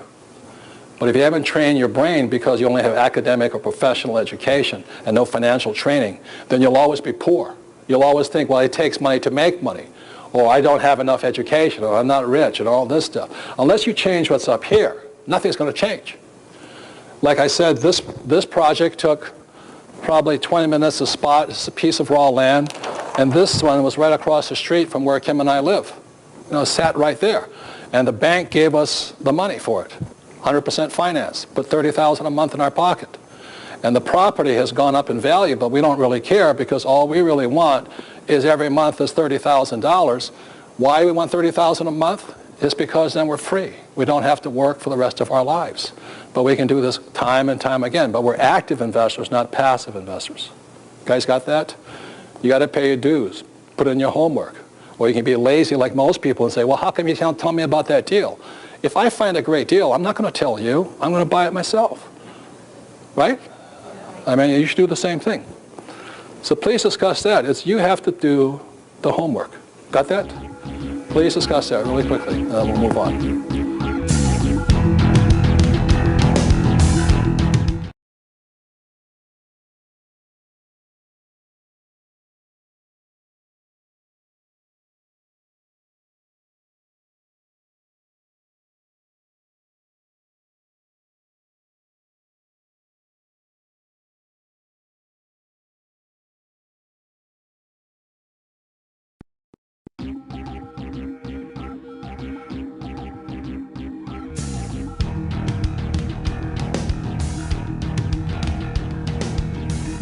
Investor, educator, and author Robert Kiyosaki has changed millions of lives all over the world.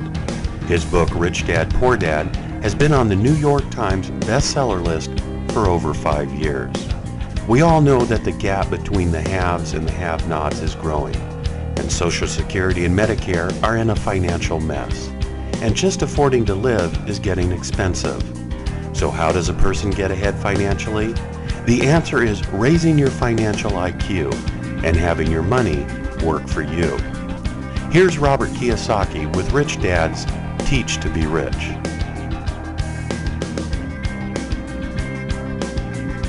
Okay, moving on. How many people ever heard these words? Repeat after me.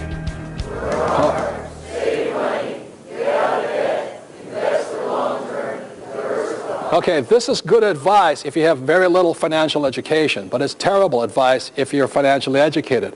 So let me explain how I came up, where I heard this is that I was watching this very popular morning program that goes all the way across the U.S., and they have the very good-looking couple, you know, the host and hostess, and they're saying, okay, it's the start of the year, and this time we're going to have the financial expert of planet Earth come in and give us financial advice for the new year. So, welcome, so-and-so, financial advisor, and everybody's going to hand all this, you know.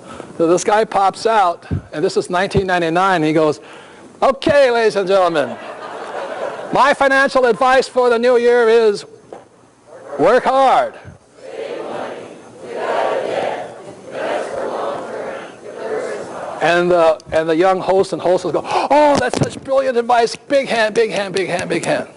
So the next year they invite him back again, and again Freddie Financial comes popping back up there and says, what's your advice for the new year? And he says, I advise people to work hard.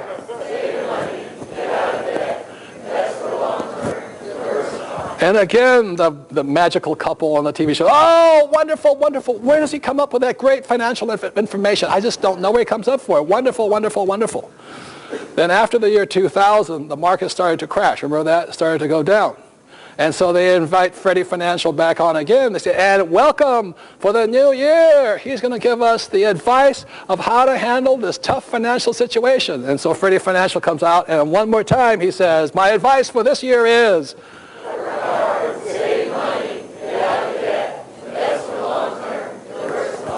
and did this stop the market crash? No, the market kept going, and between the year 2000 and 2003, the people that followed this advice, millions of them, many people with 401ks, lost an estimated $7 to $9 trillion worth of their savings.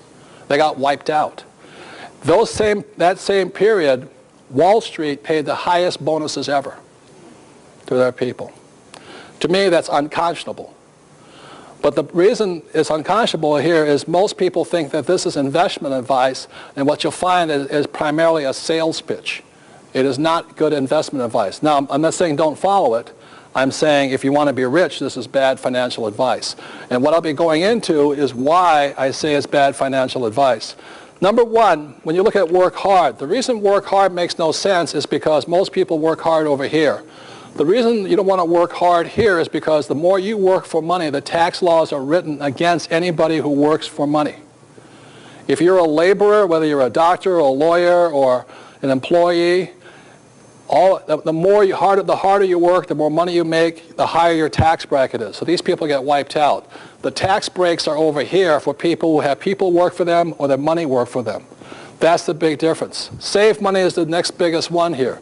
The reason save money is really, really bad advice is very simply because the world changed in the world time 1971. In 1971, there was a man named President Nixon who took office. And what happened in 1971 was Nixon turned our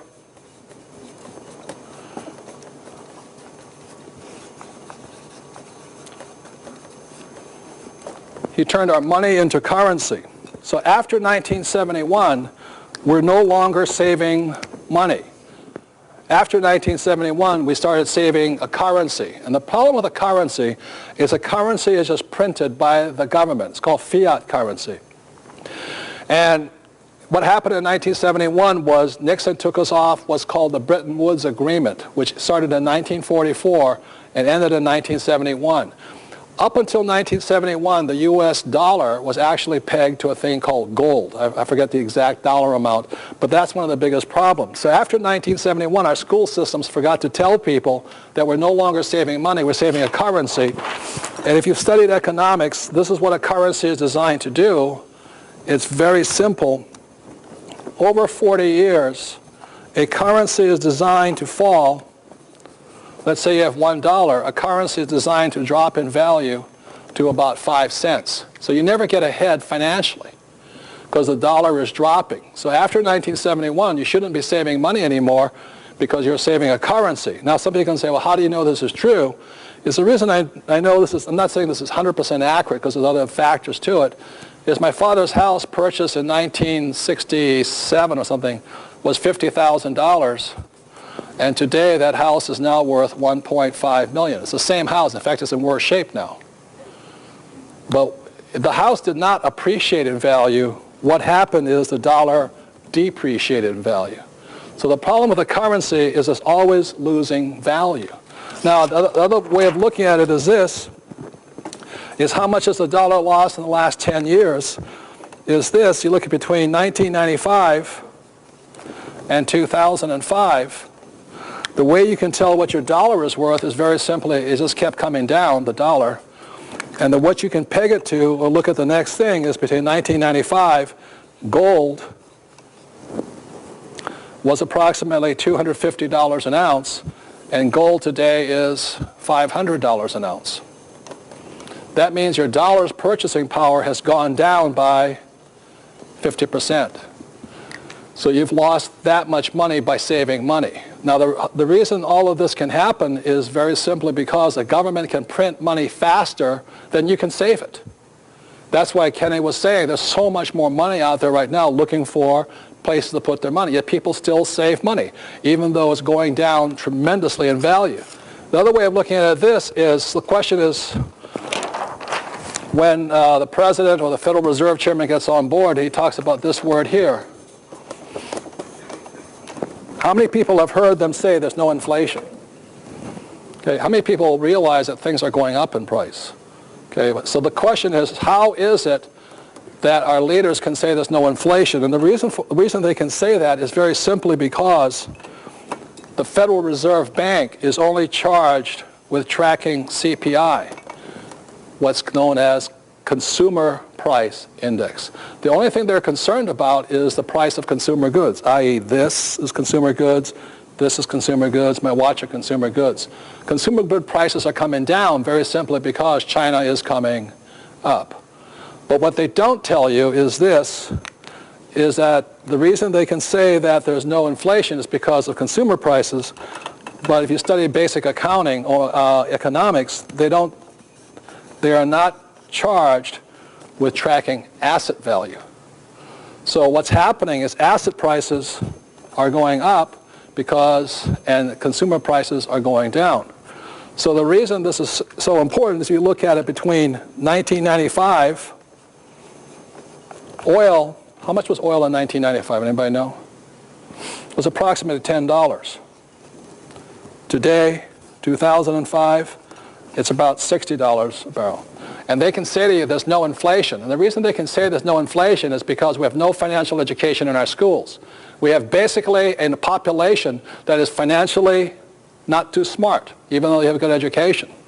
So they're telling you there's no inflation, but asset prices are going up. How many people right now are worried that maybe your children's children may not be able to afford a home because they keep going up in price? They just keep going up, but they have to get smaller and all this stuff.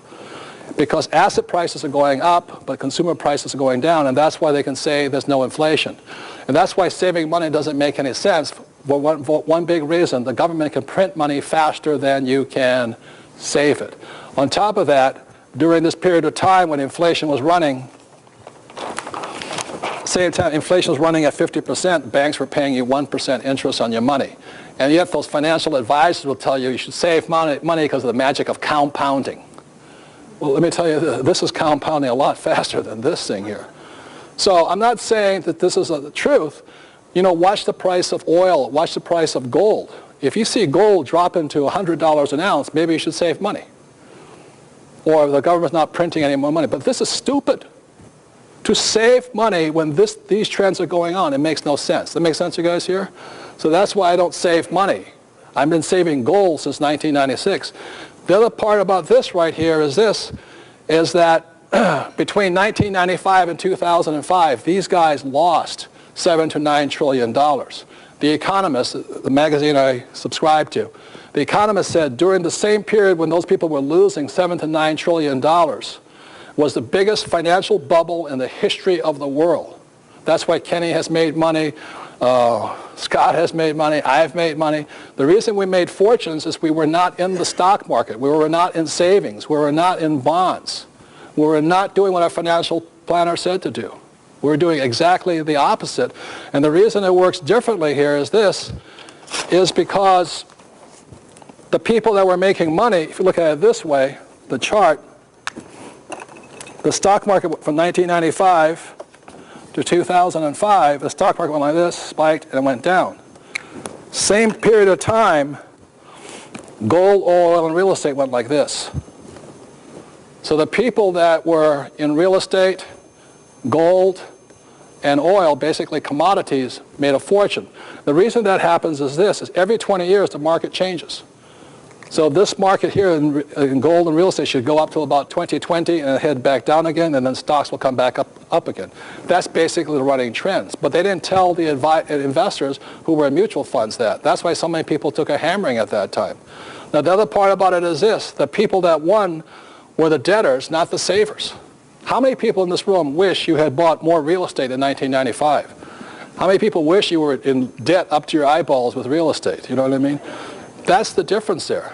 If you had bought real estate back in 1995, which is when I was buying as much as I could, that's when it took off. Also, in 1996, I started my gold mine in China, and I've always invested in oil because I used to be an employee of Standard Oil for a few months. But that's why I understand these markets. I'm a commodities guy, not a stock and paper bond, paper guy like that. So those are some of the big differences.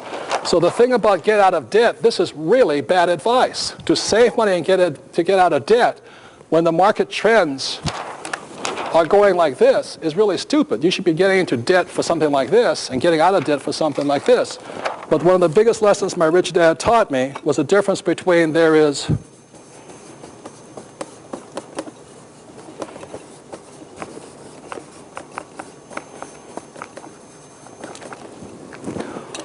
good debt versus what?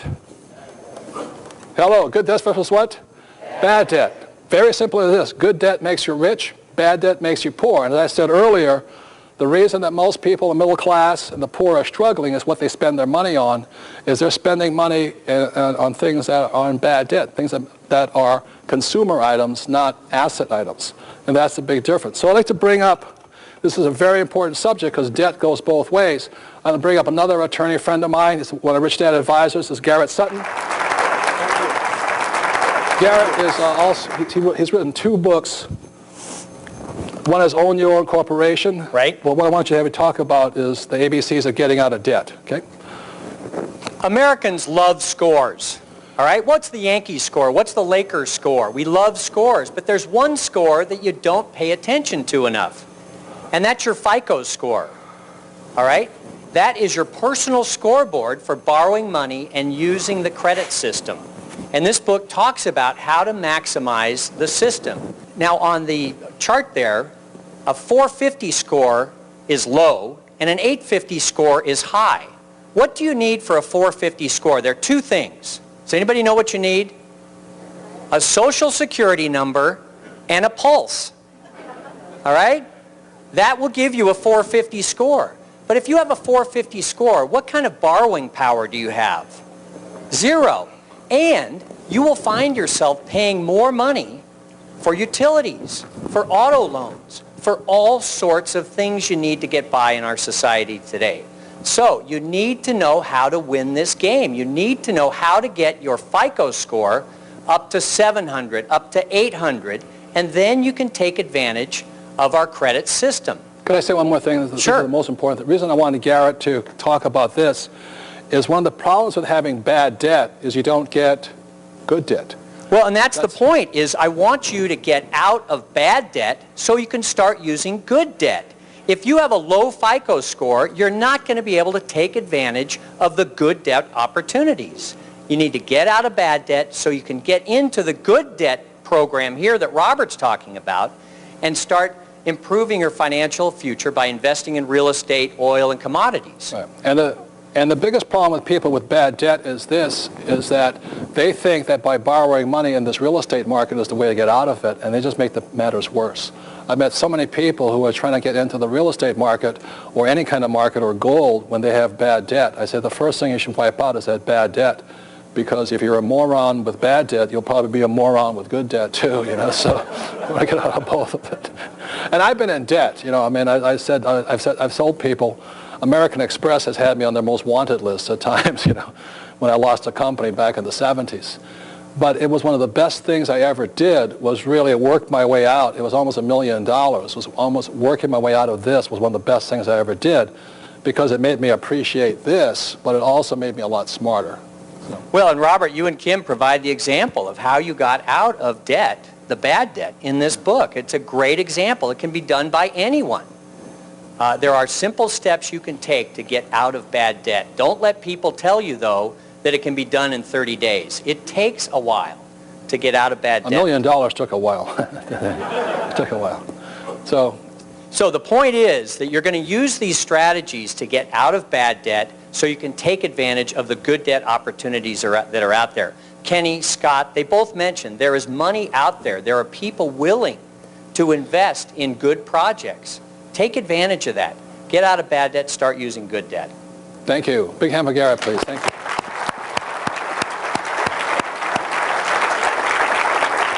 So I said the average person who's a passive investor, they believe in saving money and getting out of debt. The next one is invest for the long term. And the reason I think that's really silly is very simply because as a passive investor, you don't know what long term means. But as an active investor, I need to know the difference between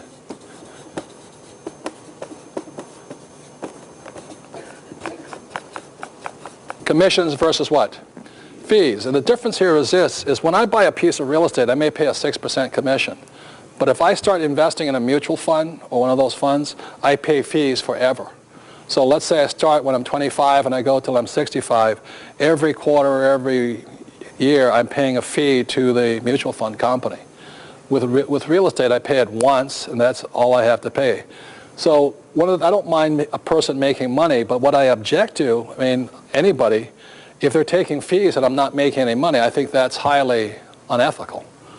At least with my real estate commissions, I have some control over that. Does that make sense, you guys here? So one of the biggest things about mutual funds, and that's what this book says here, Unconventional Success, is the reason mutual funds don't work is very simply because they're just taking too many fees out. And the worst thing about it is that the mutual fund companies do not have to provide you with a financial statement, so you never know how high their expenses are. So to me, it's only a mutual fund company can only operate because we have financially illiterate or financially unsophisticated investors. I personally don't want to just give somebody my money for 40 years and they take a fee off of it every year. That makes no sense to me. That makes sense to you guys here? So then the last thing here is diversify, diversify, diversify. How many people have heard diversify? Good. Diversify, there's another word for it, it's called de-worsify, And rather than take my word for it, because I don't diversify, I selectively look hard until I find one great investment. And when I find that great investment, I strike on it. But I will not just buy a whole bunch of junk. But don't take my word for it again. Listen to what Warren Buffett says about the word de-worsify or diversify. He says, diversification is protection against ignorance. It makes little sense for those that know what they are doing. And he's the world's greatest investor. So that's Kenny came up here, he's looking at 30 deals a day or a week, whatever he's looking at. I'm constantly looking at deals. You don't buy every single one of them. But the thing about, the reason they say is protection against ignorance, in my opinion, is the ignorance of the person selling you the investment. And why I say that is most people selling mutual funds are on this side of the equation here. They couldn't tell you a good investment from a bad investment. So it's actually protection from them. If you diversify and the market crashes, they can say, well, I protected him. But they're also protecting who? Themselves. And that's why that I don't really support diversification. What I support instead, if you're an active investor, is this word here, is I focus. I'm looking for that deal, constantly looking for it. And what focus stands for is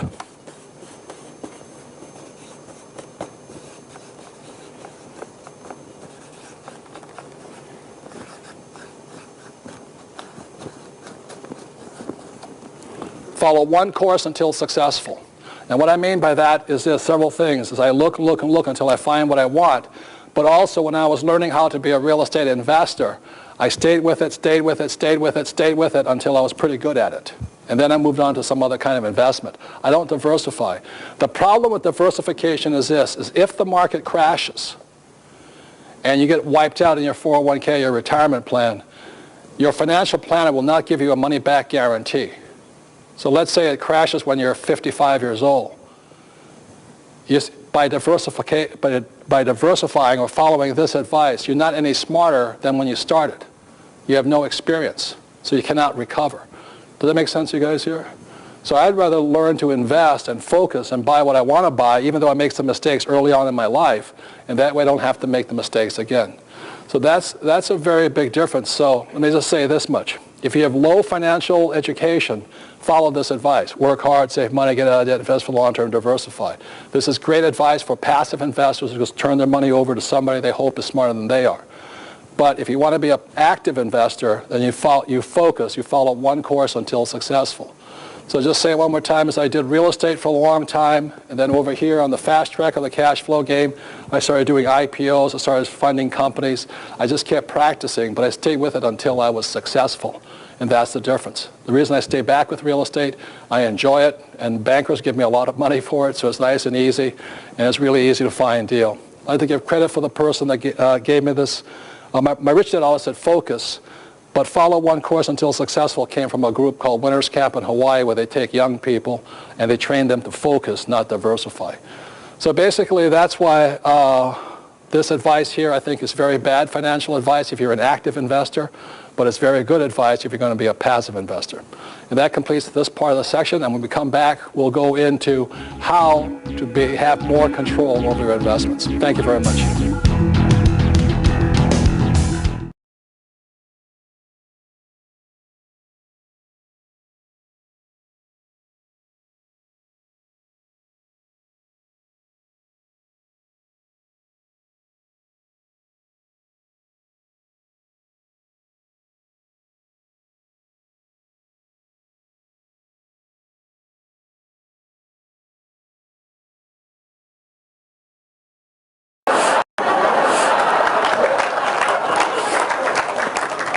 You know, I flunked out of school because I couldn't spell, and I tried this on the teacher. I said, it's a very uncreative person that cannot spell a word 3 or 4 different ways, you know. They still gave me an F, you know.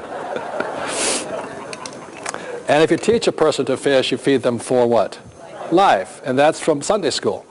But because our school system is not teaching anybody to fish, what happens is the capitalists of the world come out and they're selling people fish. Those are financial planners, stockbrokers, real estate brokers, insurance, you know, and everybody's got to make a living.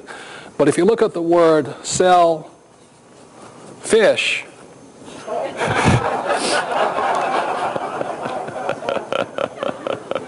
it spells selfish, you know what I mean?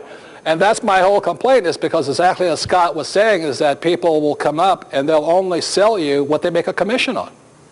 And most of them are not investors, they're just commission salespeople or commission employees. And that's why we have so many people who are believing in saving money, getting out of debt, investing for long-term, and diversifying, because they're really sales pitches. And the last thing I want to say is this, is that, you know, there's a lot of people who believe in giving people fish, and these are the socialists of life. There's nothing wrong with being a socialist.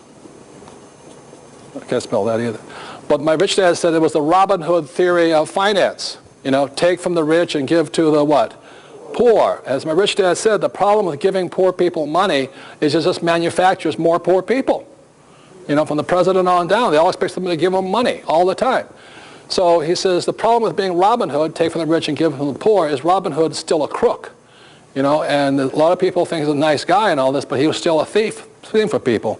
So what the Rich Dad Company does is we don't sell investments, but we do our best to teach people to fish. And then you can do it any way you want. So that's what this whole Teach to Be Rich program is about and all this. So with that, one of the questions I'm always asked is, how do I get started? You know, how do I stop being a passive investor, and how do I become an active investor? And since I don't sell stocks or anything, I do sell education. That's why I created this cash flow board game. And I'll quickly go over it really quickly. I designed this cash flow board game. Here is the rat race. And people in the rat race, this is what you go to school to. You know, go to school to get a job, and one of them is rat race. People go inside here and they buy stocks, bonds, and mutual funds, and they buy a big house. What the rich invest in is out here called the fast track. This was 1933. It was created by the fast track was actually created by a man named Joseph Kennedy, who was the father of President John Kennedy. And the fast track said you had to be a multi-millionaire to invest out here. So the best investments are found out here, and the worst investments are in here, stocks, bonds, savings, and all that. The key is to get out of the rat race onto the fast track is you had to understand a financial statement. And that's what the cash flow game teaches. So one of the keys of getting from the rat race to the fast track is, in many ways, this is the financial statement from the cash flow board game, and it is the only game in the world that teaches people the fundamentals of accounting: income, expense, assets, liability, and the statement of cash flow. And so that's what this game is designed to do, so that you would have the skill to be able to be an investor on the fast track. And we'll go into why this document here is so important at the end of the program here. But that's why we created this board game. It's not an easy game. I recommend, you take about 4 hours to play it once. Then you play it about 4 different times. And then if you really want to get good, is you start teaching people, like, 10 other people. The more you teach, the more you learn. And that's why the game was created. So it's basically, this is what my rich dad taught me years ago, so that you can teach yourself and teach others. And in my opinion, this is one of the ways we can minimize that huge transfer of wealth with so many poor people inside a great country that's going broke. So when people ask me, how do I get started, this is how I recommend you get started. And here we have 4 people who've played my cash flow game and all this, but this is what it looks like. It looks like a Monopoly game. And there's a ritual I recommend to maximize your learning. So before you get started going in to start investing your hard-earned money, I recommend you start playing with paper money or fake money first, because it's a lot safer with, play money. So what I recommend before you start the game is, what you start by saying is, let's say you don't know the people, you introduce yourself and you say such things as, what my family taught me about, what I learned at home about money, stuff like this. Would you start that? And what's your name? My name is Anissa. Anissa, would you start with that? That's a little ritual we have. See? My name is Anissa, and what I learned about money at home is that money is very private, and it's not something that you want to discuss with anyone, even the professionals and other people that might help you grow it. How many people have heard that at home? Good, thank you, very good. Next. Hi, Robert. My name is Ron, and the thing I learned growing up is money does not grow on trees. Therefore, you should protect it. Okay, thank you. My name is Linda Taylor, and what I was taught was basically money doesn't grow on trees. Parents aren't made of money, so you can't afford certain things, so don't ask for it. How many people were taught that you couldn't afford everything you wanted and stuff like that? Okay, thank you. My name is John, and one of the things I learned from my grandparents who lived through the Depression was that you could count on pensions and you could count on Social Security. How many people ever heard the same thing at your homes too? Good, thank you. That was my home, because my parents went through the Depression. So let's say you play the game. It takes about 4 hours. I recommend you don't drink, because or do other strange hallucinogenics and things like this, because this is not so much about fun. It is a fun game, but it's really to enhance your learning and your financial IQ here. So once the game is over, take about 4 hours, then I ask you to complete the game by saying something such as, what I learned from this game is tonight, or when I played it, or how this applies to my life is. So the game has to affect some part of your life now. So it is this ritual, and every time you play it, you go through that same ritual. You'll find out something new your parents told you, but at the end of the game, you'll find that it actually does affect your life. If it doesn't affect your life, it's just entertainment. If it does affect your life, it's education. So, and these people have already played the game, so would you mind sharing how the game has affected your life? Sure. One of the things that I learned is start with the small deals first before you go into the big deals, because it will help you get over your fear of investing at all. That's a very good lesson, because something I'll go into is a lot of times we have, especially men, that they think investing is something of a ego trip or something. So on the game board you have small deals and you have big deals, and the men naturally go for the big deals. And what I say, the reason games are great teaching tools is very simply because games reflect your behavior. Like how many people have played a game and somebody was a poor sport, they threw temper tantrums and all that. That's a reflection of behavior.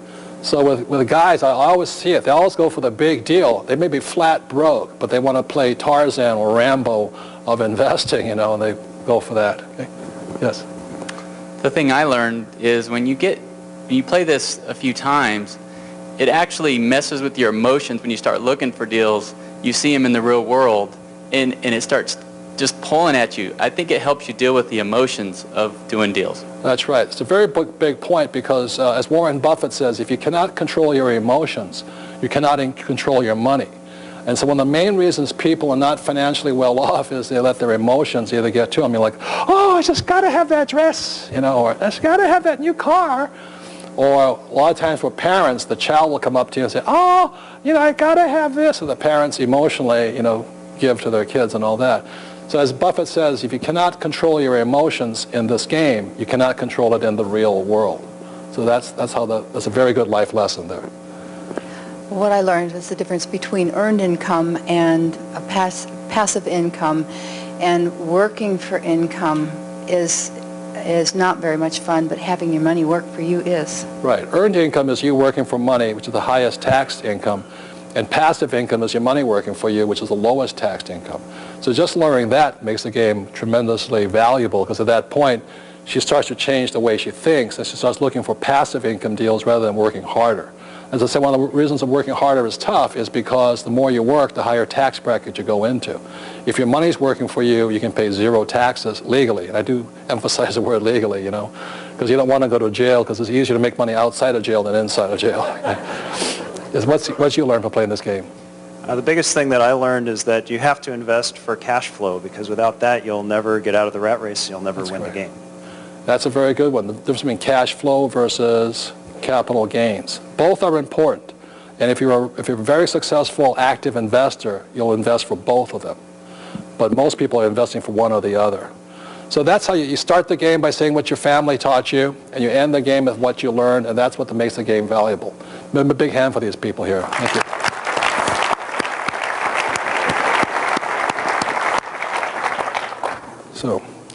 So in moving on, I'd like to bring up my partner here. She's also my co-author, and that's Sharon Lechter. Would you please, big hand for Sharon, please? Now, I want to give credit where credit's due. Is when I turned Rich Dad, Poor Dad over to her, it was about 350 pages of swear words. And Sharon is the A student, and I am the F student. Okay, so that's why we work as a great partnership here. But she took Rich Dad, Poor Dad and cut it down to under 200 pages and it made it an international bestseller. So I did write the book. Sharon did have to clean it up quite a bit, you know, because I am a former Marine. I don't speak with the kindness of language. But the reason I wanted Sharon to speak at this point here is because, as I said to some of you, I really did not like school. You know, I was a C, D, and F student, where Sharon was the A student. And during school, I always sat next to people like Sharon. And nothing's changed now that I'm an adult, you know what I mean? Because I always sat next to the A students so I could, you know, get past my tests. So would you mind talking about why you're happy with this product here, you know, Teach to be Rich? And, absolutely. Education important. And Robert's right. You know, he was disenfranchised as a child, and I, guilty as charged, I was a straight A student. I was a neurotic straight A student.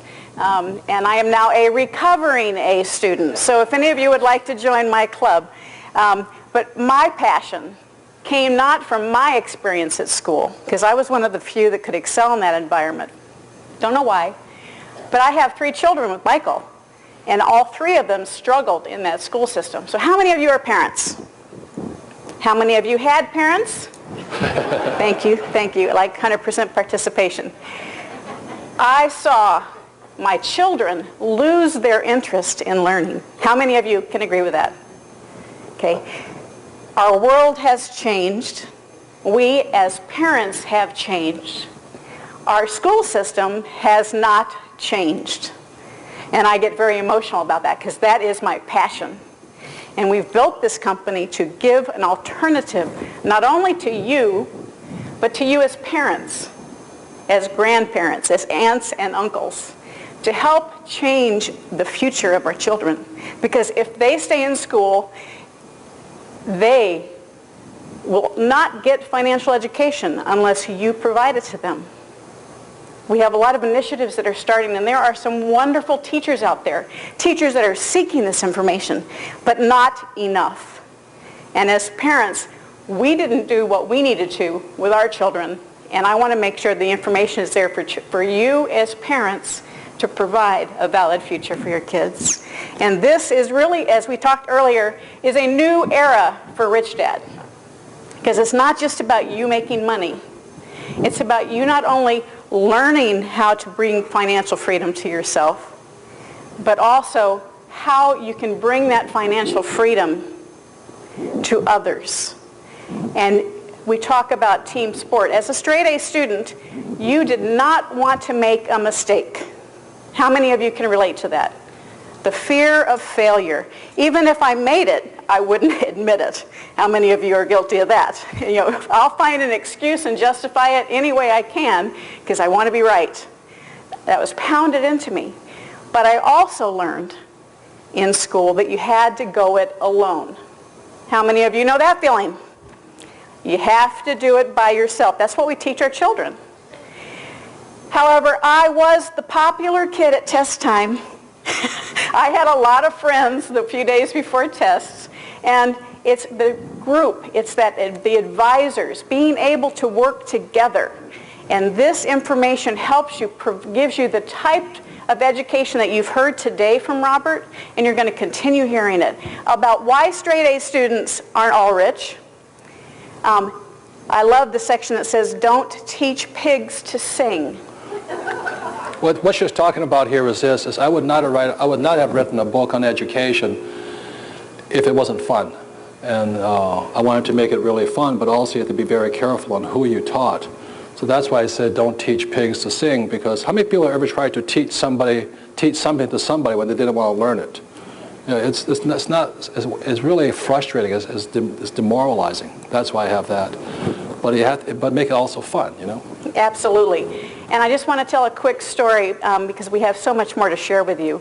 But the game that you just saw these people play, I had the honor of coming to the first beta test when it was drawn on a piece of paper, and actually Robert will show it to you a little later, with my daughter who was 19 at the time. And we had 3 tables of people playing, and there were some pretty upset people in that room. They were saying everything that was wrong with the game. One of them was my husband. And there were bankers in the room, you know, very frustrated, couldn't get out of the rat race. And I'm sitting next to my daughter at a different table, and she's asking me questions, and I think, gosh, this is really good stuff. And I will admit, as a straight-A student, I was the only one that got out of the rat race. I'm kind of proud of that. But we had to leave early that day, because those of you who have teenage daughters, you know what it's like when you say, let's go play a financial board game. But we had another date, so we left, and I thought, this is fabulous. We walk out the door closes, and I'm waiting for my daughter to kind of give me a hard time, because I promised her 2 hours, and we were now 4 hours. She says, Mom, that game was awesome. That game, I learned more in the last 3 hours than I have in the last 3 years of high school.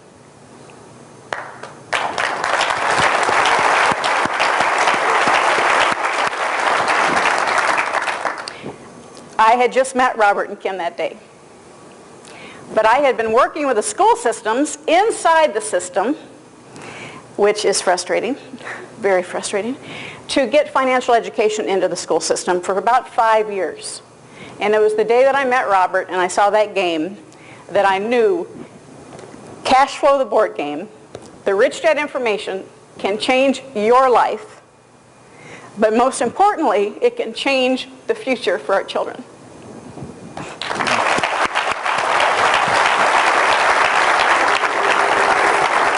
So some of the other titles in education, I've been teaching since 1980 professionally. It's over 25 years. But you don't teach pigs to sing, why A students don't become rich. You know, Sharon didn't like that chapter that much. But anyway. It was really tough. The other one is why you cannot teach poor people to be rich. And that so many people want to save the poor, but you know, if they don't want to learn, you can't teach them anything. So that's unfortunate. And the last one is how to increase your financial intelligence. And the last one beyond that is finding your financial genius. So that's what this book is about. It's not traditional education, I want to promise you that. It's about making learning fun and exciting and beneficial to real life. So Sharon has her pet project is, when you look at the cash flow board game over here, one thing talks about charity, the need to give back. And the Rich Dad company practices what it preaches. You want to talk about Rich Kid, Smart Kid? Absolutely. In everything we do, in everything that Robert teaches, Rich Dad message is, the more you give, the more you receive. So from the beginning of time when we started this company, all of our products discuss the importance of charity. And as a company, we have developed a website called richkidsmartkid.com. And it came from, if I can take a moment and tell the story, we came out with a Cash Flow for Children, Cash Flow for Kids board game about 5 years ago. We live here in Arizona. We went to the superintendent of education and said, we would like to donate Cash Flow for Kid board games for every elementary school in the state of Arizona. These games, this is the board game, and this is the electronic version of it. You can play over the web. And we were in the office of the superintendent of education for the state of Arizona, Robert and I, just like this, and she said to us, it's too much trouble. Both of us went, but you know, all things happen for a reason. It made me so mad. It made me so mad. I said, okay, how can we get around the institution of education? It's not the teachers, it's the institution. Yeah, and as my father being a teacher, the reason they cannot teach this stuff is very simply because the government dictates what is taught to the kids. The teachers have no power over that. So that's when Sharon and I walked out, and I kind of smiled and said, see why I don't like school? You know, she goes, yeah. But a big reason then was, we're not blaming the teachers, it is the system. Does that make sense, you guys here? And the teachers have no power over what's to be taught. The government dictates that. Okay. So we took that no and the anger that we had and said, how can we still accomplish what we want to accomplish? We created richkidsmartkid.com, which is a website with financial education, totally with curriculum from kindergarten through 12th grade. It is available to schools around the world and to you as parents around the world. And it is for free. There is no charge. Through that website, if you are a school, you can also get a downloadable version of the Cash Flow for Kids board game for free. Again, anywhere in the world.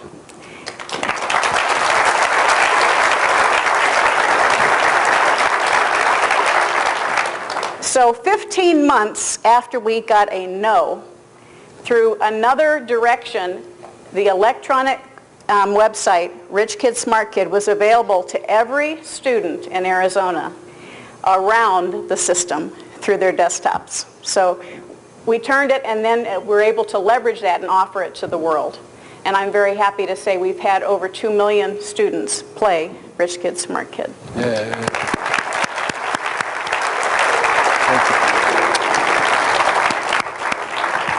So that's the piece on education. Like I said, I would not have written the book Teach to Be Rich if it was going to be boring like school. Let's make it fun and exciting and all this. So when we come back, we'll go into how to be an active investor and take control of your investments. So thank you very much, and we'll be back in a few minutes.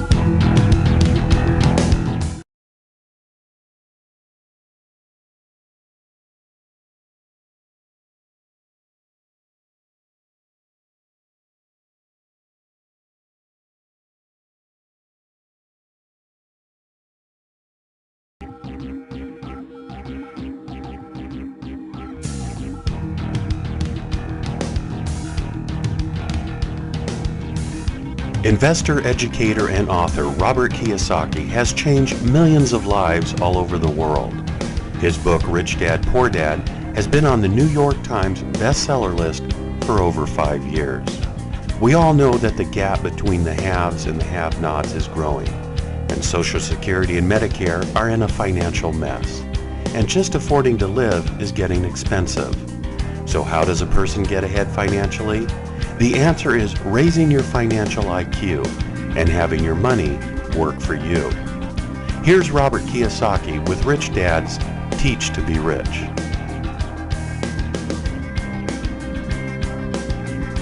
Welcome back, and as you notice, we have a couple more props up on stage here.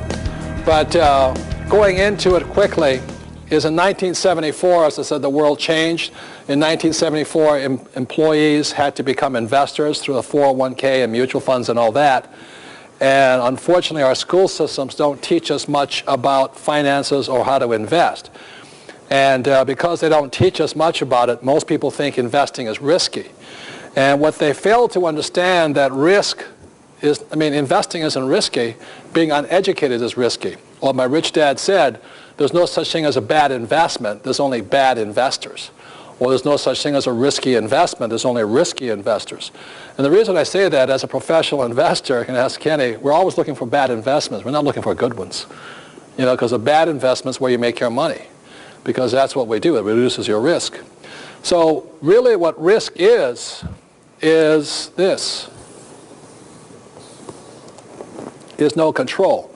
And so if you look at the qualifications I ran up earlier in the program between a passive investor and an active investor, passive investors have no control. That's why they think investing is risky. And the riskiest of all investments are, again, savings, stocks, bonds, and mutual funds, because you have no control over them. So to understand this better, we're going to use the example of learning how to drive a car. How many people realize that there is some risk in driving a car? But how many people still drive a car every day? Right. So the reason driving a car, while there's risk, doesn't have to be risky, is when you walk up to a car, the first thing you look at, does it have a steering wheel? Does it have a gas pedal? Does it have a brake? Does it have a gear shift? How many people would not drive the car if it had no steering wheel? How many people would say, driving a car without a steering wheel doesn't make any sense to me? Okay? So that's one of the reasons people think investing is risky, is they don't have these controls. So the way you look at it is, here I come up to the car, I look it over, I climb in, if we can get into this thing. Ugh. So I'm driving down the road, you know, in control. I have a gas pedal, you know, boom, boom, boom, boom, and a brake.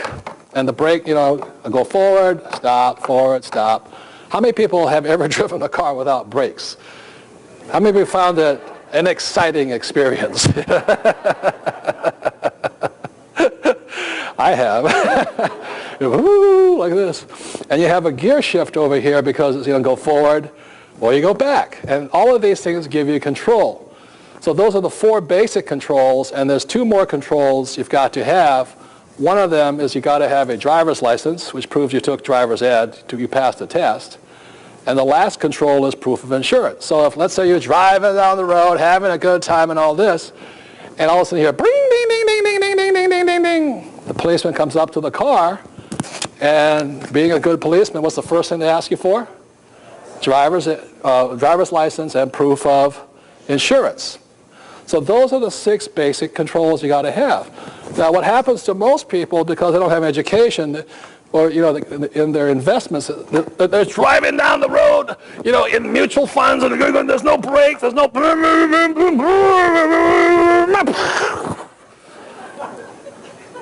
Because people in savings, stocks, bonds, mutual funds have absolutely no control. And that's why they think investing is risky. So you're driving down the road like this, going, whoa, whoa. And the worst thing about it is this, is your financial advisor.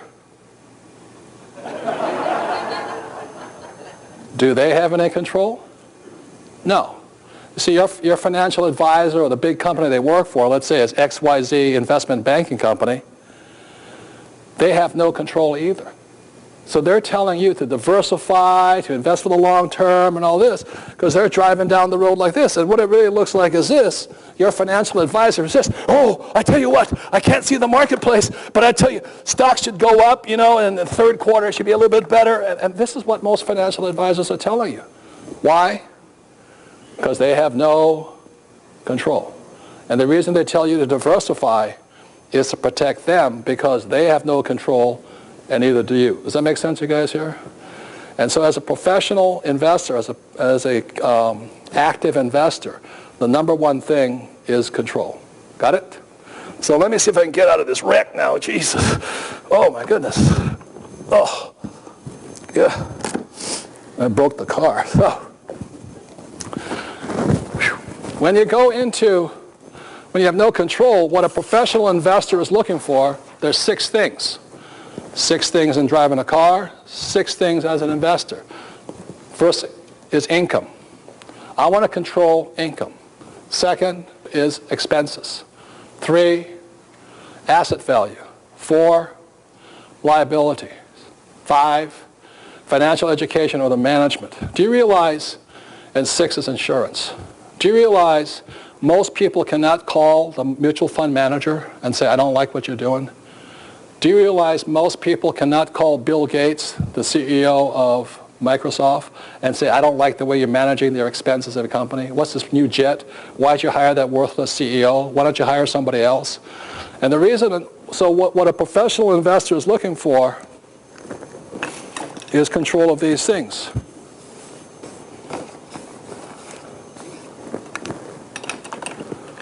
Number 1, income.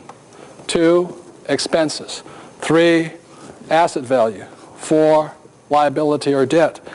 And you surround this whole thing is you want good financial education, or you want management, and you want insurance here. Those are the 6 basic controls as an investor. Let me give you an example.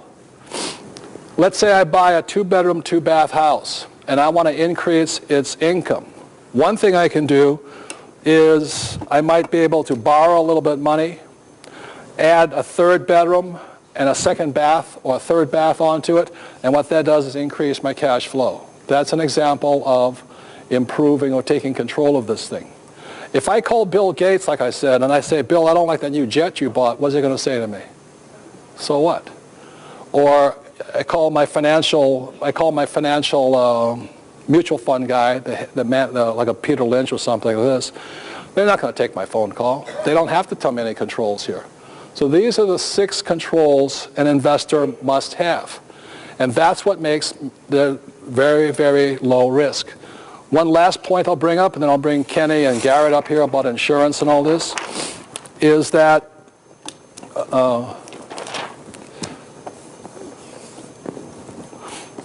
let's say this is 10 acres of land.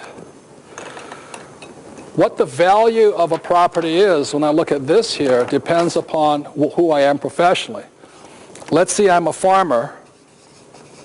That's my profession. I look at that 10 acres of land, and what I'll say is that thing is only worth $10,000 an acre to me. But if I look at it the way Kenny looks at it as a real estate developer, that same 10 acres may be worth $1 million to me. And that's what I mean by control, is that by looking at it from different points of view, that's how I make my money. So that's the same way when I saw those 10 acres in Bisbee, Arizona, they wanted $100,000 for it. And I said, what's the thing worth? It's not worth much as land, but it's worth $1.5 million as a manufactured housing type of thing. So this is how I have control. And that's, as an active investor, is what I'm going for. If I don't have controls of these things, I don't invest. So with that, Kenny, you want to come up here and then talk about, as a professional investor, what you look for and what controls you want. Let's a big hand for Kenny here. Thank you. Well, I think Robert touched on it a little bit. The first thing that we look for are problems, to be quite honest. We look for people who are poor managers or people who aren't seeing opportunities that we might see just through our day-to-day financial education. And I'll just give you a couple examples of that. Robert and Kim and I bought a building in the Biltmore area here in Phoenix just 1 year ago. And it was a small property with 68 units. And it's not far from Highland in the 24th area, in the Esplanade area there. It's close to where Donald Trump is building his new building. Okay. So right, and it had all the things that we wanted. It had really poor management, really bad income, and really high expenses. But it was very well located. It was a very nice property.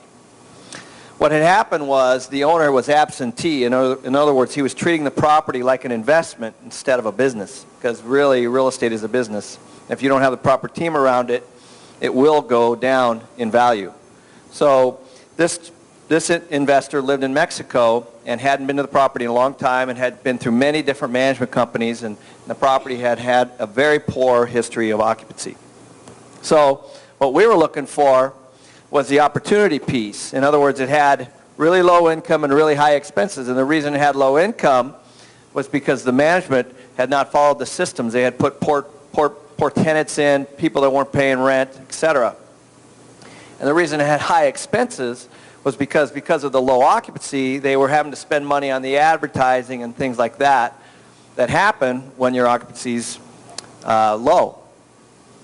So what we did is we just put a better plan on it. That's all. So when we bought the property, Robert and I, we both immediately knew we wanted it because the property had been running at 68% occupancy. And the expenses were high. So what we did is we put the property into escrow, and we had the whole plan on the property before we were going to buy it. So I knew exactly what our plan was to turn the property into a profitable real estate venture before we closed it. And I knew everything about it through the process of which is called due diligence, which to me is one of the most important things that you can do before you buy any piece of property. And this is Kenny's product that he did with me, and I think if you're going to be a professional investor, I think this is essential for your library. It's called How to Increase Your Investment from Your Real Estate Investments. And inside of it, I think this is what makes it priceless. It's what Kenny calls his due diligence checklist. Because Kenny and Kim and I are not flippers. We're not trying to buy something to flip it. These are all the checklists. When you inspect the property, you go through it. Say, this is what it needs, this is what it needs, does it have it, doesn't have it. And where most people become afraid, this is worth tens of thousands, maybe millions of dollars, because it is really the inspection of the building that either makes it profitable or not profitable. And this is really what you need in the whole thing. So Kenny's been very generous to giving all the actual forms he uses, checklists he goes through. Because most people are trying to buy, exactly as Buffett says, they're trying to buy because the prices are going up. That's gambling. That's capital gains. What we're looking for is solid value, the way Buffett looks at it. And it can only be done through a due diligence checklist. And it's not here right now, but there's also 4 audio cassettes that you can listen to and actually walk you through how this is used here. So this is essential for anybody who wants to invest in real estate, how to analyze a property. The interesting thing that Kenny says, when most people look at these, go through the diligence checklist, and they see horrible problems, they back off. But the reason we make so much money is because there are problems, right? Well, we buy properties with 20, 30, 40% vacancy. That's where I look to buy. If I don't want to buy a property that is really highly occupied and has their rents at market, because to me there's very small opportunity for value growth, which is what we look for. Right. So this is a very important product, and if you're interested, buy it. If you're not interested, don't buy it. But this is what really makes you rich. That's why it's such an important product. And the thing about this is, the gentleman asked me during the break, how do you find great investments in this hot market? Well, this is the hottest market of all. Like I said, you can walk to Trump's new building from the building we bought. It was sitting there. Nobody wanted it because of low income, high expenses, and all this. And the first thing that Kenny did was renegotiate the mortgage, got the lower interest rate on it. And all these things, that's where you make your money. You're not buying it to flip a property. That's gambling. As a matter of fact, we received an offer unsolicited. We didn't list the property. We bought the property for $4.6 million. We received an offer 1 year later for $7 million. And we turned it down because we're not in the business of flipping property. We're in the business of long-term hold and cash flow. So we still own the property today. Right. And like I said, Trump is building right down the street, and this is the hottest market of all. So this is how you find great investments, is you have to do your due diligence on a project. Right? Well, the due diligence basically builds the plan for the whole property and building your wealth. Big hand for Kenny. Thank you very much. All right, Garrett's coming up here. What Kenny is talking about here is management, which takes a little financial education. So Garrett's going to come up and talk a little bit about insurance, and insurance via the corporate asset protection. Well, let me take a little informal poll right here. How many people have been sued? Let's be honest. How many people in the room have been sued? All right. How many people haven't been sued yet? All right. How many people think we live in a litigious society? And how many people would say there are a few attorneys out there without enough to do? Right? It's true. We live in a highly litigious society, and you need to take steps to protect your assets. And there are 2 forms for accomplishing that. One is insurance. When you buy an asset, like Robert says, he doesn't buy an asset unless he's got insurance on it. When you buy a piece of real estate, you're going to insure it. But what's the problem with insurance these days? Do insurance companies find reasons not to cover you? Yes. Do they get up and leave the state like they do every 5 years in California? Yes. So you need to take other steps to protect your real estate and your other assets. You need another form of insurance, which are entities. And that's what I wrote about in Own Your Own Corporation. is how to use these entities, the good entities, S corporations, C corporations, limited liability companies, and limited partnerships to protect your assets. What Garrett's saying, if you're going to be rich, there's no sense not insuring it. Does that make sense, you guys here? Well, a lot of people want to get rich, but they want to save a few bucks and not hire a person like Garrett to protect their assets from lawsuits. And I've seen that happen a lot of times. And the one thing they say about insurance, you cannot buy insurance when you need it. You know, like this car wreck over here. After I crash my car, I can't call my insurance agent and say, would you insure my car? You must buy insurance prior to the wreck. That's the rule of thumb here, okay? Yeah, you can't form a corporation or an LLC to protect your real estate once you've been sued.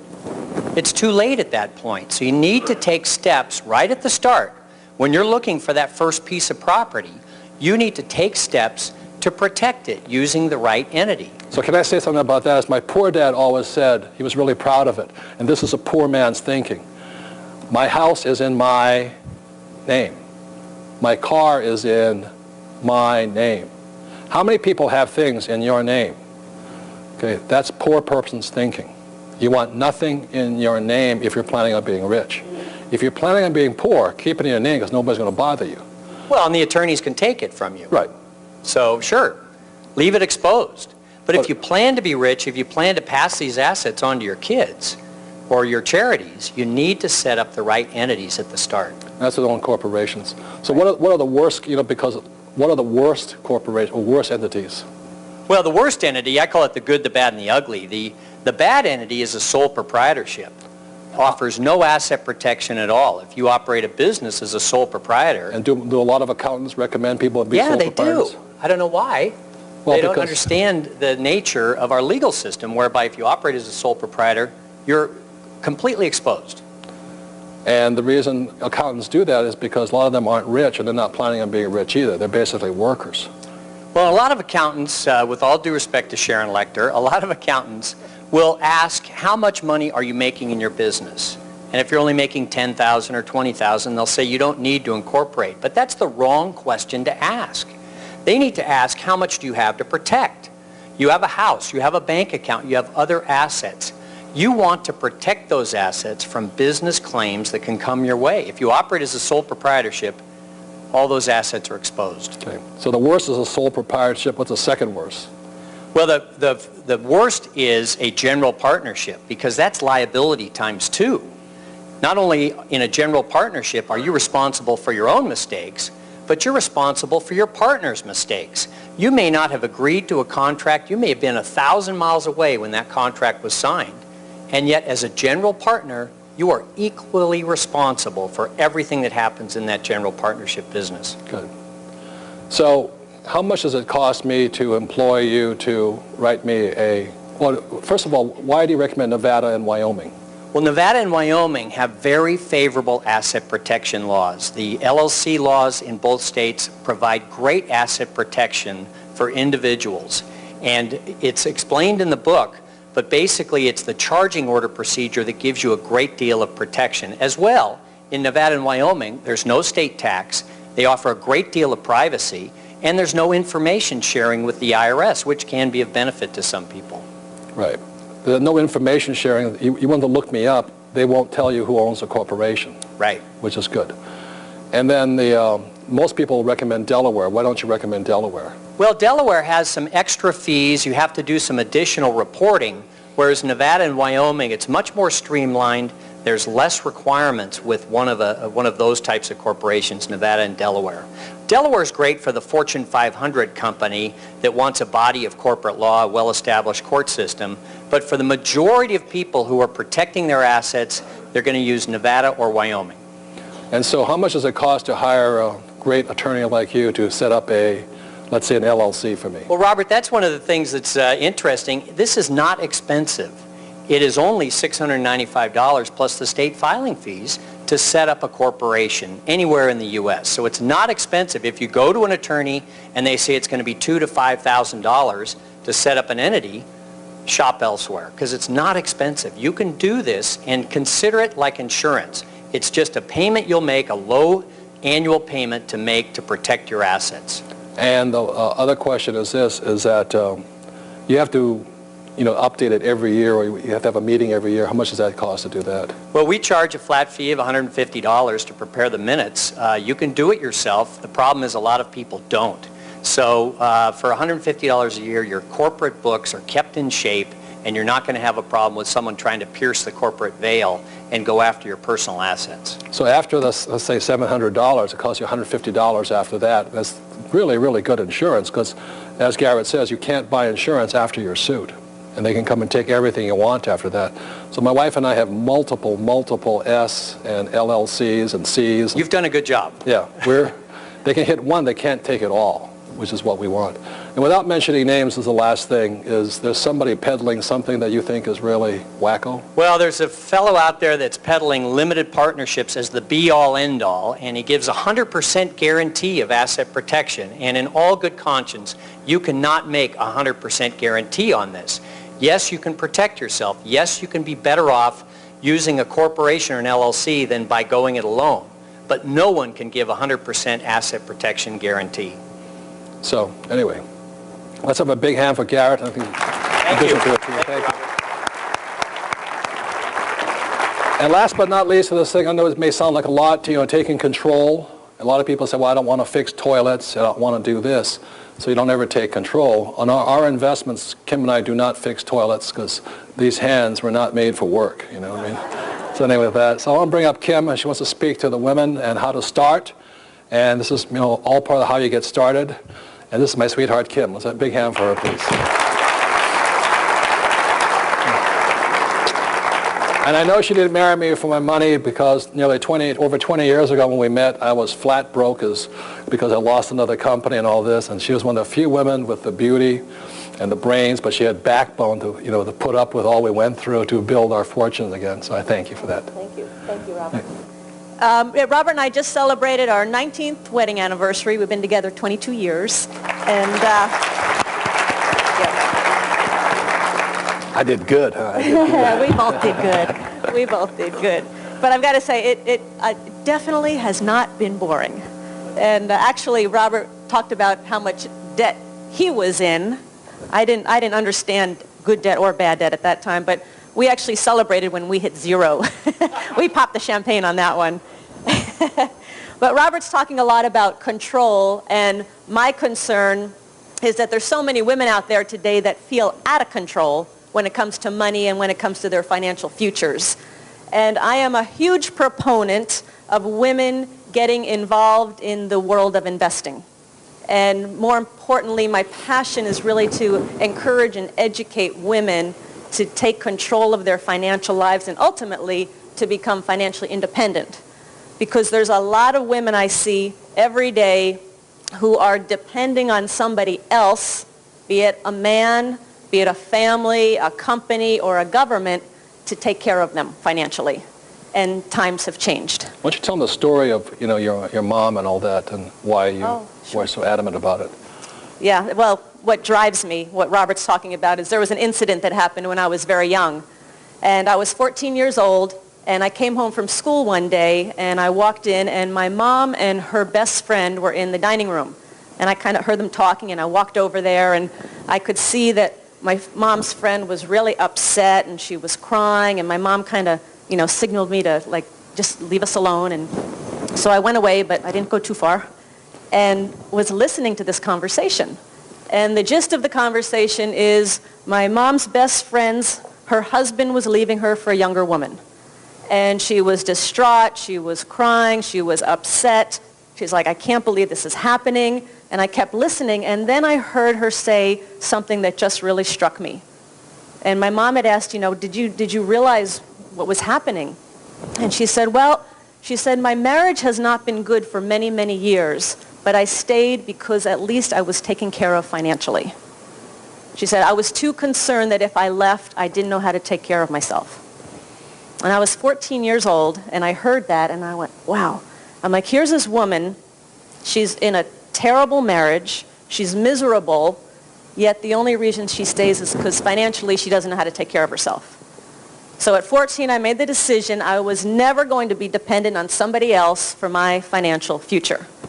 And that's why I speak out to women, because I think women today It's no longer a luxury or just a good idea. I think it's really a necessity that we start to take control of our financial lives.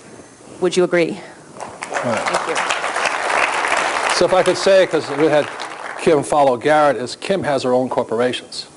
We don't have a prenuptial agreement and all that, because if I horse around and it's gone, she doesn't have to worry. There's no fighting. She owns her own corporations, her own assets, her own bank account. She's gone. It's split already. And the reason we do that is just to cut this dependency stuff out. Right? We just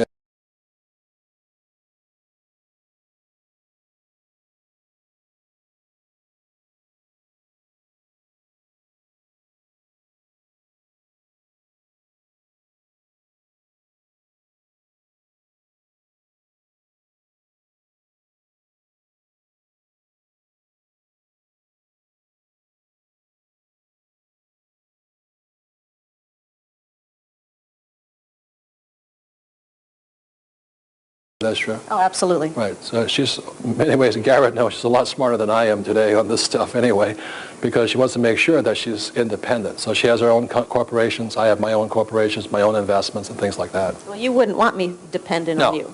No, I don't. That wouldn't work either. What's happened is as we become more and more independent, our relationship changes because for me personally, my self-respect goes up, my confidence goes up, and all of a sudden we don't need each other anymore. It's like we want to be together, but that dependency isn't there anymore, and that's made a huge difference. So times have changed, and what's worked for our mothers and our grandmothers may not work for us and our daughters and our granddaughters. And there's some startling statistics I want to share with you. This is in the U.S., but I see the same pattern happening throughout the world, which is one of the statistics is 47% of women over the age of 50 are single, meaning they are dependent for their financial well-being. And many of us have heard the statistic, 1 out of 2 marriages ends in divorce. So if she was counting on Prince Charming, think again, and who usually ends up with the children? The woman. So she's now responsible for herself and her kids. The first year on average after a divorce, a woman's standard of living drops 74%. His does not. And if you're concerned about your mothers or your grandmothers, of the elderly, there's statistics all over the place, but of the elderly living in poverty, 3 out of 4 are women. And the most interesting thing is 80% of those women were not poor when their husbands were alive. So what the statistics tell me is that as women, especially as we become older, we have not been educated, we have not been prepared to take care of ourselves financially, and now more than ever it's more important to do so. And it's not rocket science, as Robert's sharing with you and the advisors will share with you. It's not rocket science. It takes some time. It takes some education. We always say start small, expect to make mistakes, and take little steps, take baby steps to get there. And I'm actually a very good example of somebody that knew absolutely nothing when it came to money and investing. And it was in 1989, Robert came to me and he said, "Kim, it's time you start investing." And I didn't even know what the word meant. You know, I've seen the Wall Street Journal, that's about it. So he started to teach me what his rich dad taught him. And then I was kind of sent out on the street to go figure it out. And to make a long story short, my very first investment was a little 2-bedroom, 1-bath house in Portland, Oregon. It was $45,000. I was going to have to put $5,000 down, and it was going to give me a cash flow of $50 a month. And I was so proud of it. But I'll tell you, when Kenny talks about due diligence, I was so scared. I was terrified. What if I make a mistake? What if the tenant moves out? What if? I did due diligence 10 times more than I needed to do. I was so scared. I didn't trust myself. I didn't know what I was doing. But finally the day came to close on the property. And we're in the office of the real estate agent. And 2 things happened. One, they needed my signature, and it was really hard to get because my hand was shaking so bad. And the other problem was they couldn't pry that $5,000 check out of my hand. But I did that deal, and I went on to do more and more, and with every deal I did, I learned something new. And there's nothing more valuable than the actual experience that you get, and nobody can tell you about it until you actually get out there and do it. So today I control millions and millions of dollars worth of real estate, I keep learning every day. I keep getting more and more educated. And it all started with that little 2-bedroom, 1-bath house. It started with a little education, and it started with that first step. And just a little inside story. When Go ahead and tell. I can tell it? Okay. When Robert talked about that deal that I did where we borrowed the $8 million, he wasn't real involved in it at the time. And this time, instead of walking into a real estate agent's office, we walked into the attorney's boardroom. There were like 15 banker's boxes full of documents and paperwork. And we had everything was lined up to sign, and he looks at me and he goes, "What did you borrow? How much did you borrow? What are you doing? What is this?" And when she said $8 million, I said, "You borrowing $8 million?" And so we came deciding she was calm as a cucumber, and then they passed the thing to me. I was like, $8 million? What has my wife bought here? So the rules have changed anyway. The rules have changed. And I want to say, if I can do it, I mean, I started from nothing. If I can do it, you can do it. It's not rocket science. It's just more zeros. That's about the only difference. Well, it's, as Kenny said, it's the same, whether it's Hong Kong or Phoenix or wherever, it's the same formula, just more zeros. So if we can encourage you, the reason we showed this wreckage of this car here, most people think investing is risky. What is really risky is not being in control and taking bad financial advice. Does that make sense to you guys here? So thank you very much. And just one last thing I'd like to say to women, one final statistic, because I think it's very important. They always get the last word, you know what I'm saying? Which is that the statistics studies come out and said that only 20% of baby boomer women will be financially secure in retirement. That means 80% of us will not be. So I really want to thank you for being here, and thank you for listening and watching this program, because again, it's just education, and by taking those steps, you're saying, I'm going to be part of that 20% and not part of that 80%. Thank you. Thank you. No problem.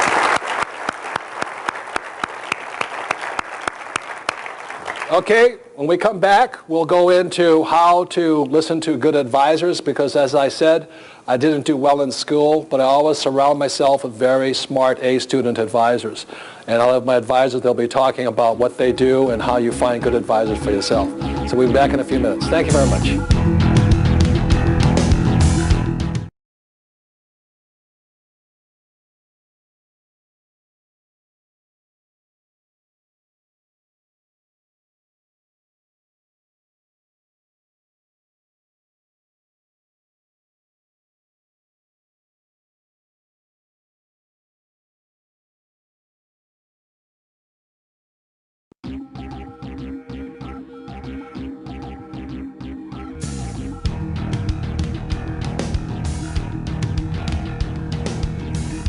Investor, educator, and author Robert Kiyosaki has changed millions of lives all over the world.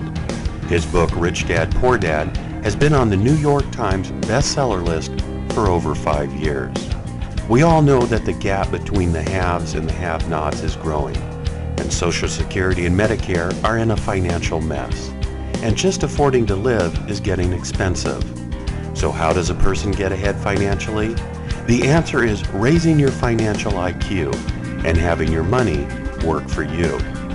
Here's Robert Kiyosaki with Rich Dad's Teach to Be Rich.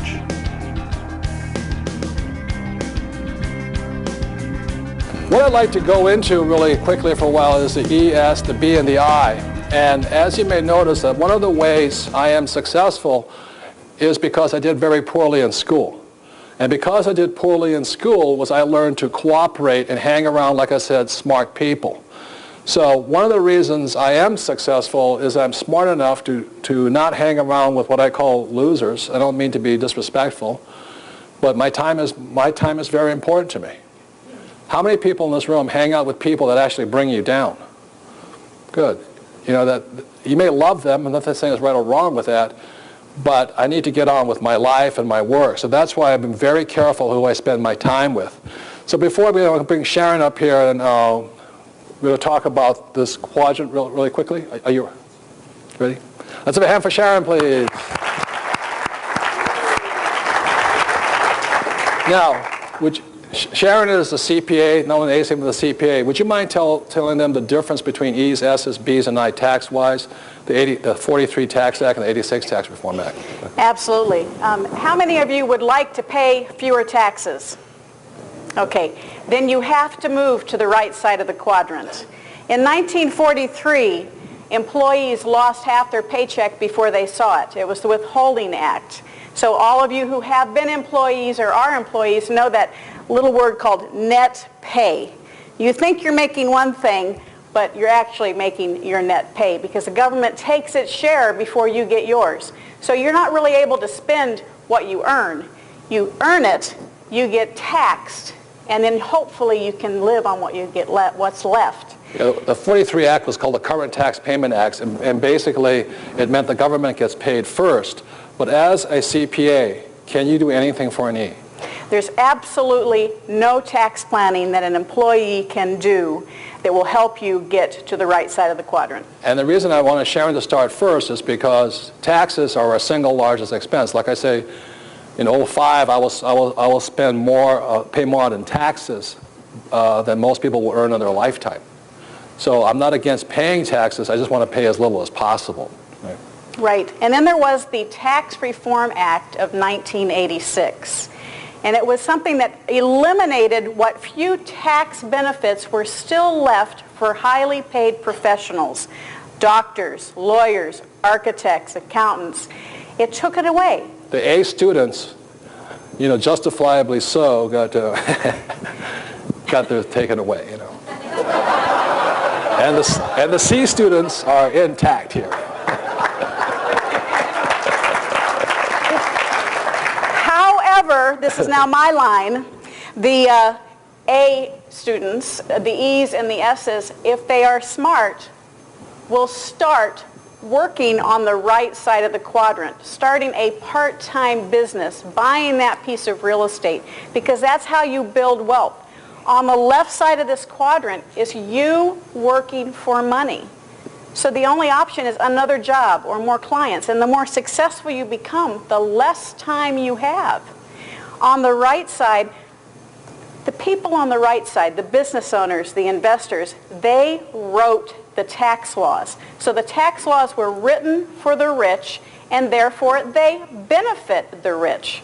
So what you want to do is to start acting like a rich person and doing what the rich do. And that's what this program is all about. So can I add one more thing? And please listen to this, because this is one of the hardest things for people to understand. When I say work for free, these people go psychotic. Because they have, I must do something to get paid. They will not work for free. Over here, people work for free because they're not working for the same kind of income. It is one of the toughest things to understand. I'd rather work, most of my friends will work for free simply because they'd rather have a different kind of income here. These people are entrepreneurs, and these people here are worker bees. And they have a different mindset when it comes to that paycheck. And if you can let go of the idea of needing that paycheck, which I don't expect too many people to understand yet, because so many people are so needy for that money that they cannot move here. It's really this horrible feeling inside. So if you can work for free over here, you'll actually get richer and pay less taxes. It's really an irony of the whole thing. And earlier, Robert said, the left side, these people are working for income, the paycheck. Okay, on the right, people are working to build assets that generate income, right, where their money is working for them.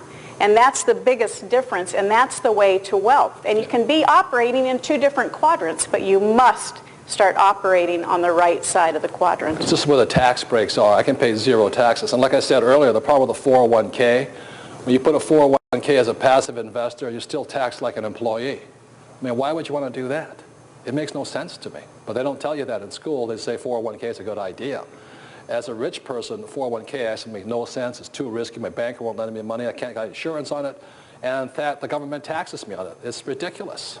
It is one of the most ridiculous plans I've ever seen, personally. If you're going to be rich. If you want to be poor, 401k is great. Knock yourself out. Have a good time, you know. When you pull out that income, you pay the highest tax rate. It makes no sense. It makes no sense. Okay? So, thank you, Sharon. I appreciate it. Thank you. Give her a hand. I want to bring Michael Lecter up, her husband, and Michael Lecter, you may or may not know this, he is one of the most influential and successful and most famous patent attorneys or intellectual property attorneys in America. Well, thank you, sir. And I'd like to show you why I hired Michael years and years ago. Was this here, back in the 70s, was my first multi-million-dollar project. What it is a little shoe pocket. I designed it in the 70s. They went on the running shoes like this, and you put inside here a key, some money, and it also came with an ID card in case you drop dead. They could identify the body. Because jogging had just started, and I designed this product like this, and it went on the shoe, and this was the first prototype of it. This is a prototype. We sat there with a little sewing machine, we chopped it up and all this, and then an ID card in case you, this is a production model here. But the reason I went to see Michael first this time when I designed the cash flow game is very simply because back then when I designed this game, this product in the 70s, I didn't have the $7,000 to hire a patent attorney.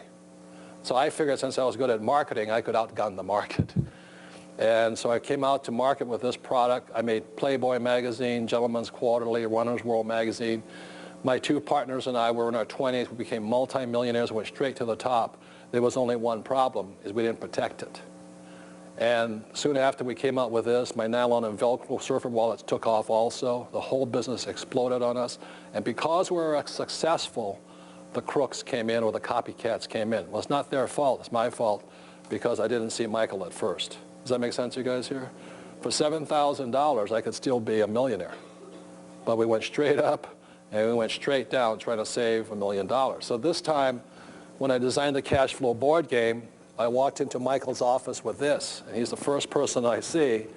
And this here is the early prototype of this game here, what you see here. And this is what I walked in to see Michael about, and his reputation went way ahead of him, and I decided to hire the very best I could find. And that's Michael Lecter. Thank you. Well, we've got to put this into perspective. Okay. Now, Robert walks into my office, and I've got I'm semi-retired at this point, but I had the big corner office with the big desk and the walnut on the wall, and in comes Robert, and he was wearing a Hawaiian shirt, shorts, and he says something like, retired. and we hit it off right away. And he says something really lofty, like, I'm on a mission. I'm going to raise the financial well-being of mankind.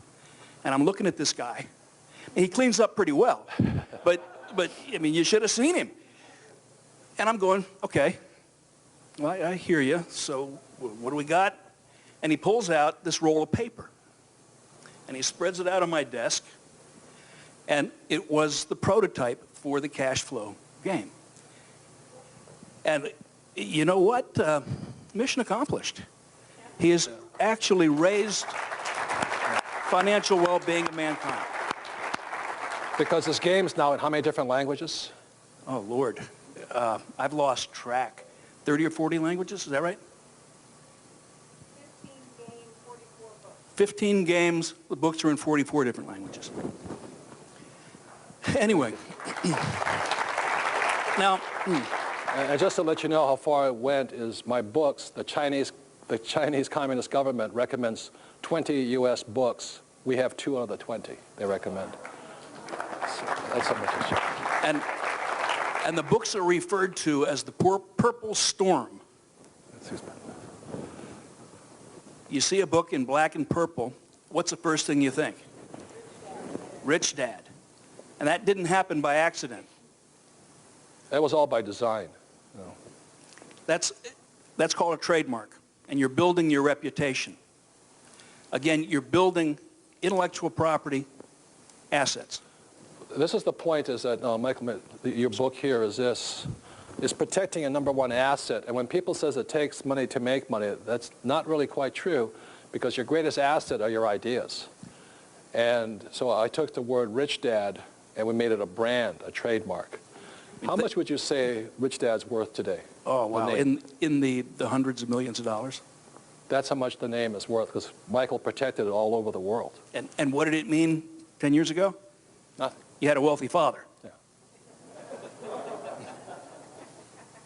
So when somebody says it takes money to make money, they really don't know what they're talking about, but you have to operate like a B, not an E or an S here. You build an asset, and then you leverage that asset. If your contribution to a business is a piece of intellectual property, some intangible asset that may have cost you very little cash out of hand, your return on investment can be infinite. It's like the name Coca-Cola. The plant and equipment is worth about $8 billion. The word Coca-Cola is worth about $80 billion. How much do you think Google is worth as a name today? It's in Harley billions. Davidson. Harley Davidson. They're worth billions. Apple, billions. So those are some of the differences between rich people and poor people. As Sharon said, these guys are working hard, and these guys are thinking hard. There's a difference. So you build the asset, you protect it, you establish an exclusive right to it, and then you can leverage it into a business. Or you can do what I did and make somebody else very rich. And we're very smart, but we lost it all to save $7,000. You got to remember, the marketplace is not like a sprint. It's not a race. You can't run faster than the competition. I mean, it's more like a relay race, except the competition can come and grab the baton out of your hand. So, thank you. The next person I want to bring up, you can stay up here, is Blair Singer, because Blair does a lot of work with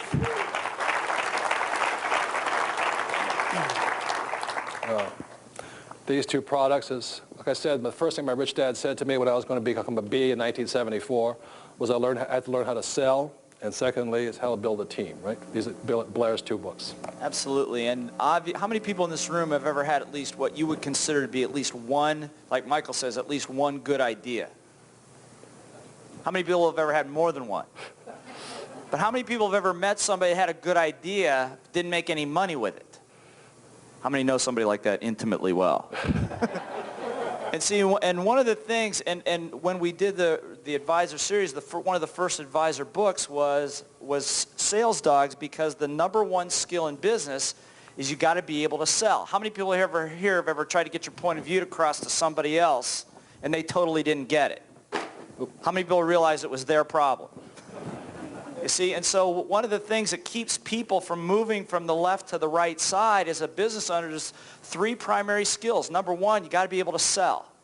All the great ideas, all the great products in the world do no good unless you can communicate it to somebody else and get them to take action on that. How many people would like to be able to know how to do that? How many would like to just be able to do it at home? You see, and so it's more, the reason I say that is it's not just, formally as a business skill, it's a life skill. The thing that I work with businesses all over the world over the last, we've known each other for what, 20 years? Work with businesses all over the place. And what pains me is entrepreneurs, people really want to go out and make something happen, but they can't get anybody to come to them with any kind of cash to exchange for the idea or the service. They can't sell. They can't sell it. They can't sell it. And so that's number one. Number two is, along with sales, in order to be, the difference over here, these guys work mostly on their own. I know this intimately well, okay? But the idea is if you're going to build a business, you got to build a championship team. And the reason sales is number one, because it's not just about selling product to somebody else, it's also about selling why somebody would want to be on your team. Because if you can't communicate that, why would anybody want to play on your team? So that's what we do, is we work, the reason for those two books, the ABCs, you got them over there? Right here. Yeah. Sales Dogs, which basically says that you don't have to be an attack dog to be successful in sales. Everybody can sell. It's not rocket science, although when I ask, how many people here, by show of hands, how many people here genuinely like to sell? Show of hands. Okay, good. How many people, when I say the word sales, you get a knot in your stomach? See, that's when you ask the average American, average person, sell something or drink a bottle of Clorox, and half of them would go for the Clorox. But the truth of it is, has anybody here ever met a 5-year-old that couldn't sell? If you haven't had that experience, I'll loan you my 3-year-old and 10-year-old.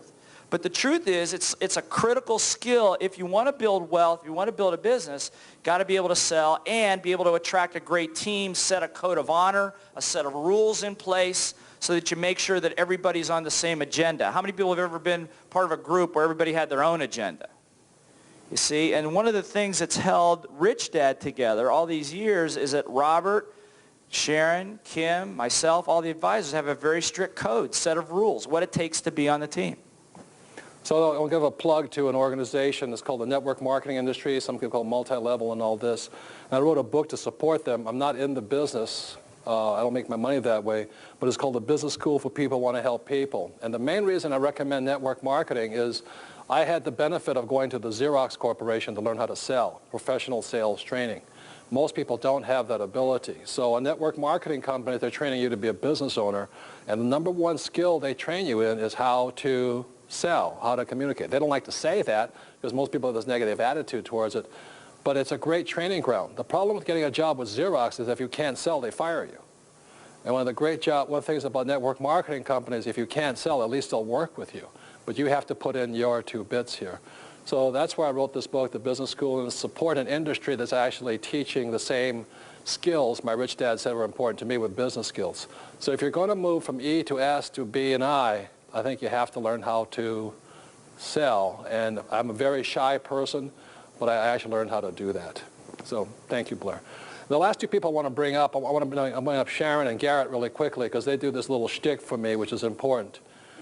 And the reason I want them up here is the big mistake that people make is they take legal advice from accountants and then they take accounting advice from attorneys. So. Would you talk about that? Well, Garrett got a head start earlier because he was up here without me, and I was itching to come up and protect the accounting profession. It is absolutely essential that you get the right advice from the right advisor. It sounds simple, but there are accountants that do tell you to do everything on your Schedule C. Find a new accountant. I couldn't agree more. They are not helping you protect your family's future. If they say to you, become a sole proprietorship or a partnership, find a new person.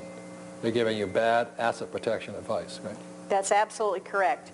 But your accountant and your tax advisors are essential to allow you to build your business in the right direction from a tax perspective. Attorneys should not be telling you how to do your taxes. You have to use the right advisor for the right advice and find a good advisor who will give you good advice. Both very important skills. You don't want me doing your legal work, guaranteed. These days you probably don't want me doing your tax work either. It's been a while since I did a tax return.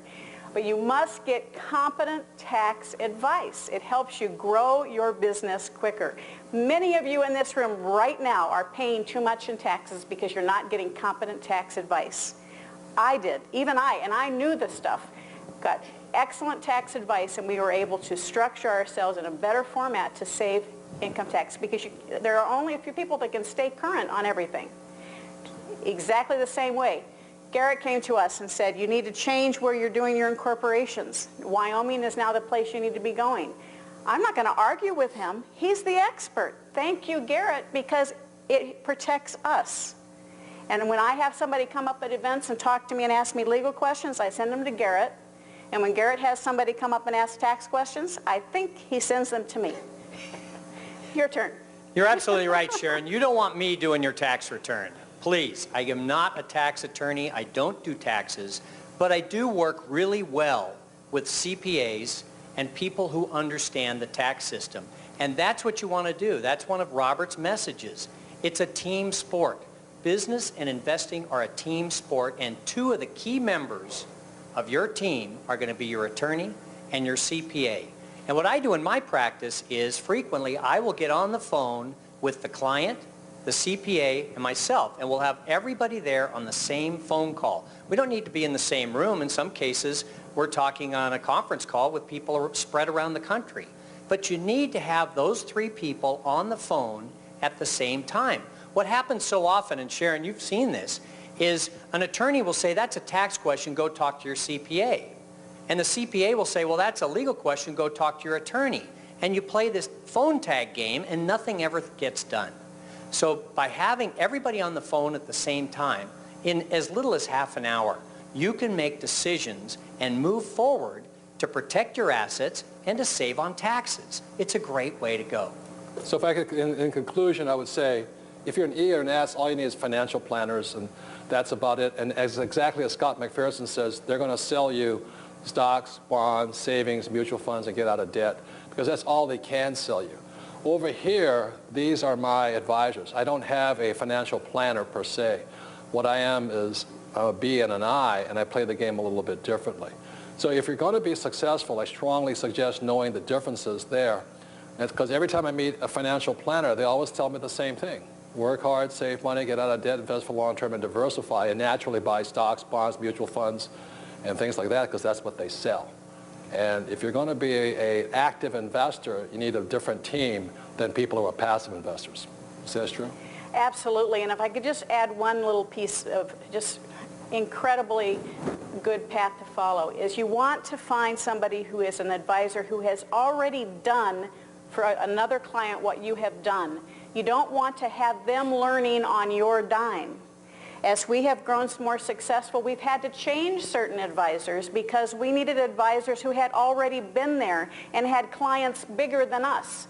You don't want to be that advisor's largest client, because what you're doing is you're paying them to research, not paying them for their knowledge and experience. And it's very important that you make sure your advisors have the expertise in the area that you want to build your business or your personal life.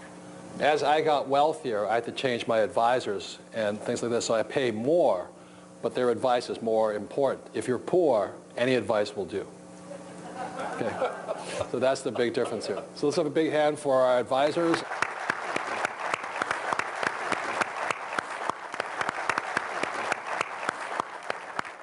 I'm going to go into right now what I think is a very important subject for any investor, and that is one of the ways I make a lot of money is watching this right here. It's a thing called trends. And as I said, I didn't do well in school most of the time because I was bored, but there was two subjects I really enjoyed in school. One of them was history, which is trending, and second was wood shop. And when most of my classmates were building salad bowls for Mom, I built an 8-foot El Toro sailboat, and that's how I got an A for that. But I'm going to be talking to you today about what I consider one of the biggest trends and why America, and not only America, but many of the world right now, we have this massive problem between poor and poverty and this growing gap between the haves and have-nots. But I'd like to show you the shift in the world today from socialism to capitalism. So let's go back in time. In 1929, the stock market crashed. This affected my mom and dad because it led to the Depression. So how many people know people who grew up during the Depression? How many people know them because they wanted job security and pensions? Really, really a lot. And that's really affected their thinking. So then 1929, after that, led to 1933, and it led to the New Deal, FDR, Franklin Delano Roosevelt. And he came out with the New Deal in Social Security. Interestingly enough, in 1933, Hitler came to power also. Now this is why it's so important. As I said right now, savers are losing their savings. The reason this is so important is because Hitler came to power because the middle class had their savings wiped out.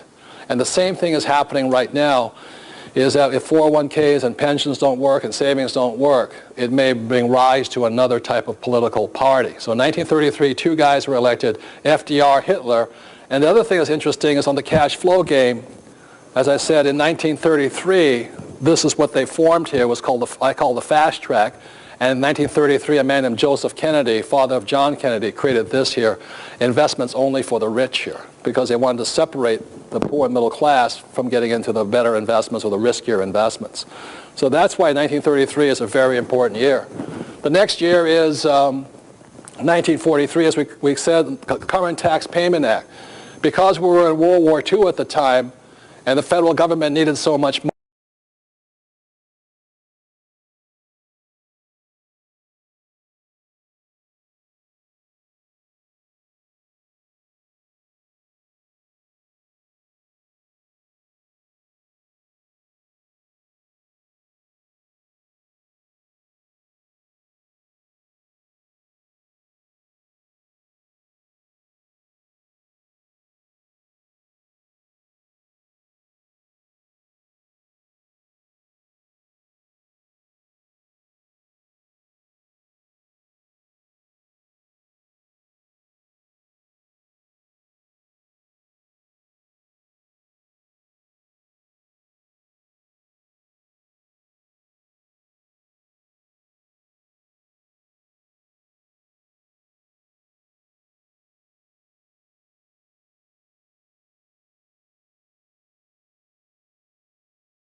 last year of secondary school principals, administrators, and I had a man come up to the table to our booth, and he was livid.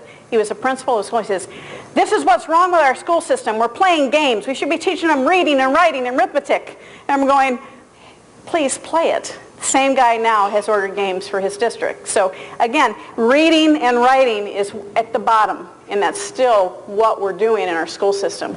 At the very top, doing the real thing, taking action, doing the real thing in life. And what's right below it?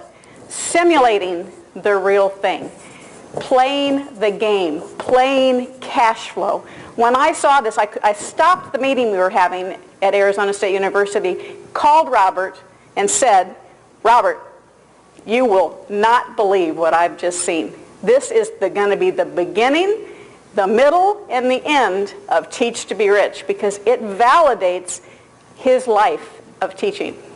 As I said, games, I mean, I saw a completely different world playing Monopoly. You know, by just playing Monopoly, suddenly I saw the way that I could become rich.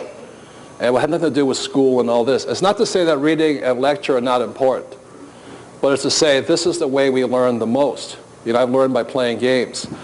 And then right before that is real life. So that's why we recommend you play the cash flow game 3 or 4 times and teach it to 10 people before you start playing with real life money.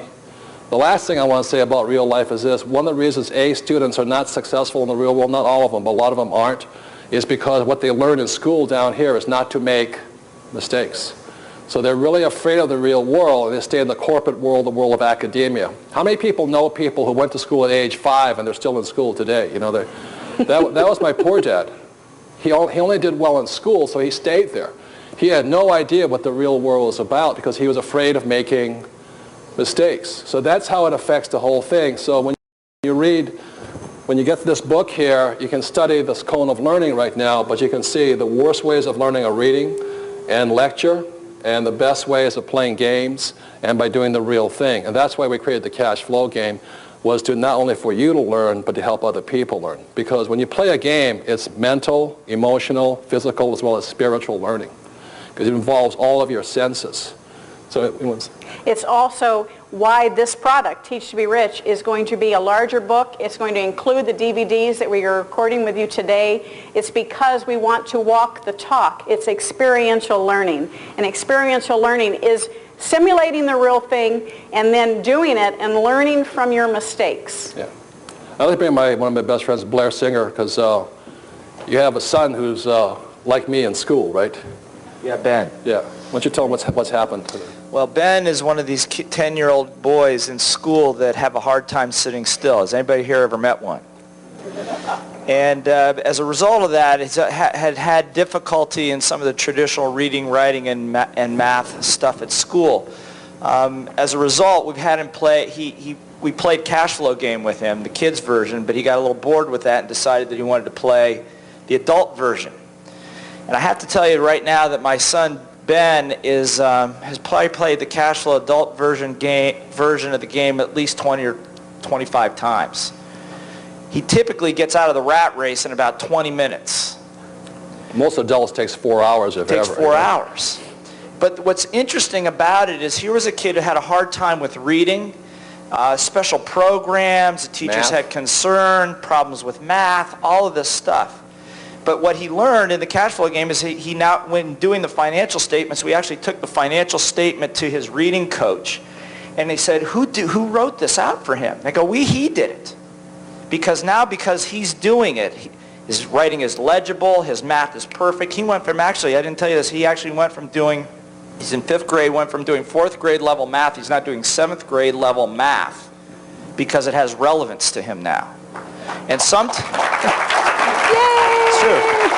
But the biggest win, here's a kid who really had, as all 10-year-olds, really their view of themselves is very, very important. And sometimes when he gets a little beat up on the soccer field or a little bit beat up by the kids that are supposedly smarter, he comes back and he wants to play the cash flow game. Because out of the cash flow game, in listening to us talk, he takes his allowance money and he goes out and he buys silver. He saves silver, not currency. Not currency. And so what happens is he comes back and because it's friends that did something to him, and he goes, but they don't have silver. So, some people say that, about money and self-esteem and all that stuff, but what we observe, my wife Eileen and I observe with our son, is his ability to really manifest something through this game in the real world has done light years for his self-esteem. In a world where he's been persecuted because he wasn't smart enough, not attentive enough, too good of a salesperson, so he's considered disruptive in school if you're a good salesperson, is that he found a place where, as you talk about, that he has financial genius. And in working with his class, and we do a couple events there, he actually stood in front of the room in front of 50 4th, 5th, and 6th graders and explained to them the purpose of knowing your math, because if you bought silver at $7.25 and now it's $8.50, how much money did I make? He says in front of the room. Right. So that's a testimony to games in a world where reading and lecture has always been prized. Is you got to handle that first. And in the case of Ben, the game comes first. Right. So thank you. That's what I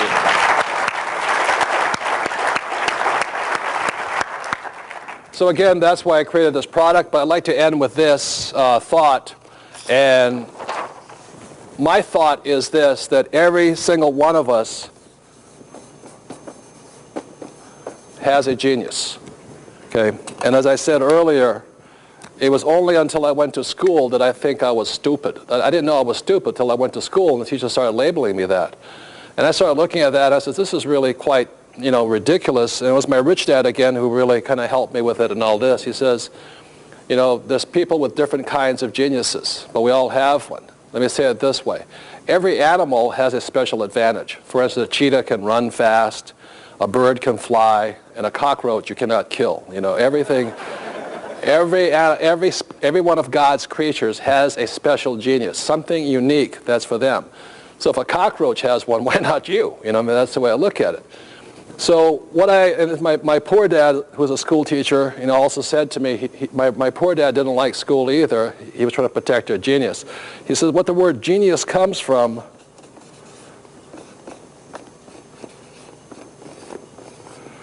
is genie in us.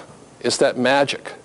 It's where we do something that's different than everybody else.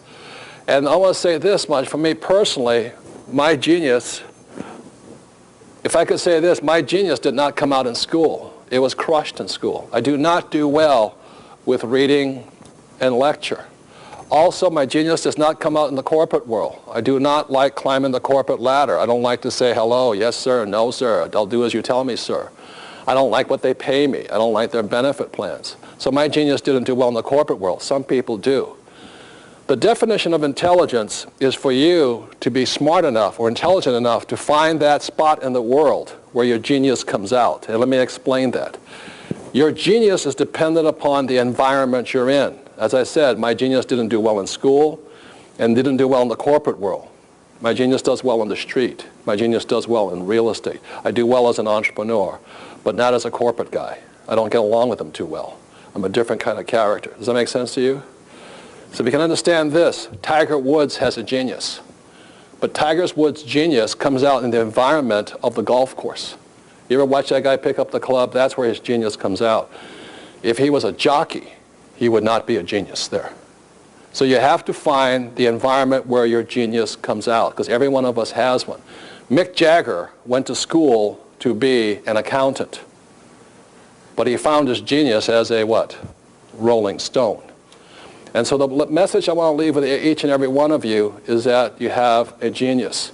If you look at this picture up here on the plasma, see, every child has one. It's that magic. It's that thing that they know that nobody else knows. It's that special gift that every child is born with. And the problem with school is it crushes the genius of kids who do not respond well to reading and lecture. So if you look at it this way, this here is what your environment looks like. Like I said, I didn't do well in school. I didn't do well in the corporate world, but I do well on the streets. I do well in real estate. I don't do well in picking stocks. I don't do well with bonds. I don't do well with mutual funds. That's not where my genius lies. So your job, ladies and gentlemen, is have the courage and the wherewithal to go out and find that spot in the world when you rub the magic lamp, your environment, your genius comes out. Where that is, I don't know, but may you have the courage to find it. If you do as our school system teaches you, which is to go to school and look for a safe, secure what? Job, work hard, save money, get out of debt, diversify, and invest for the long term, you'll probably never find your genius. That make sense, you guys here? So may you find your genius, because each and every one of you has it.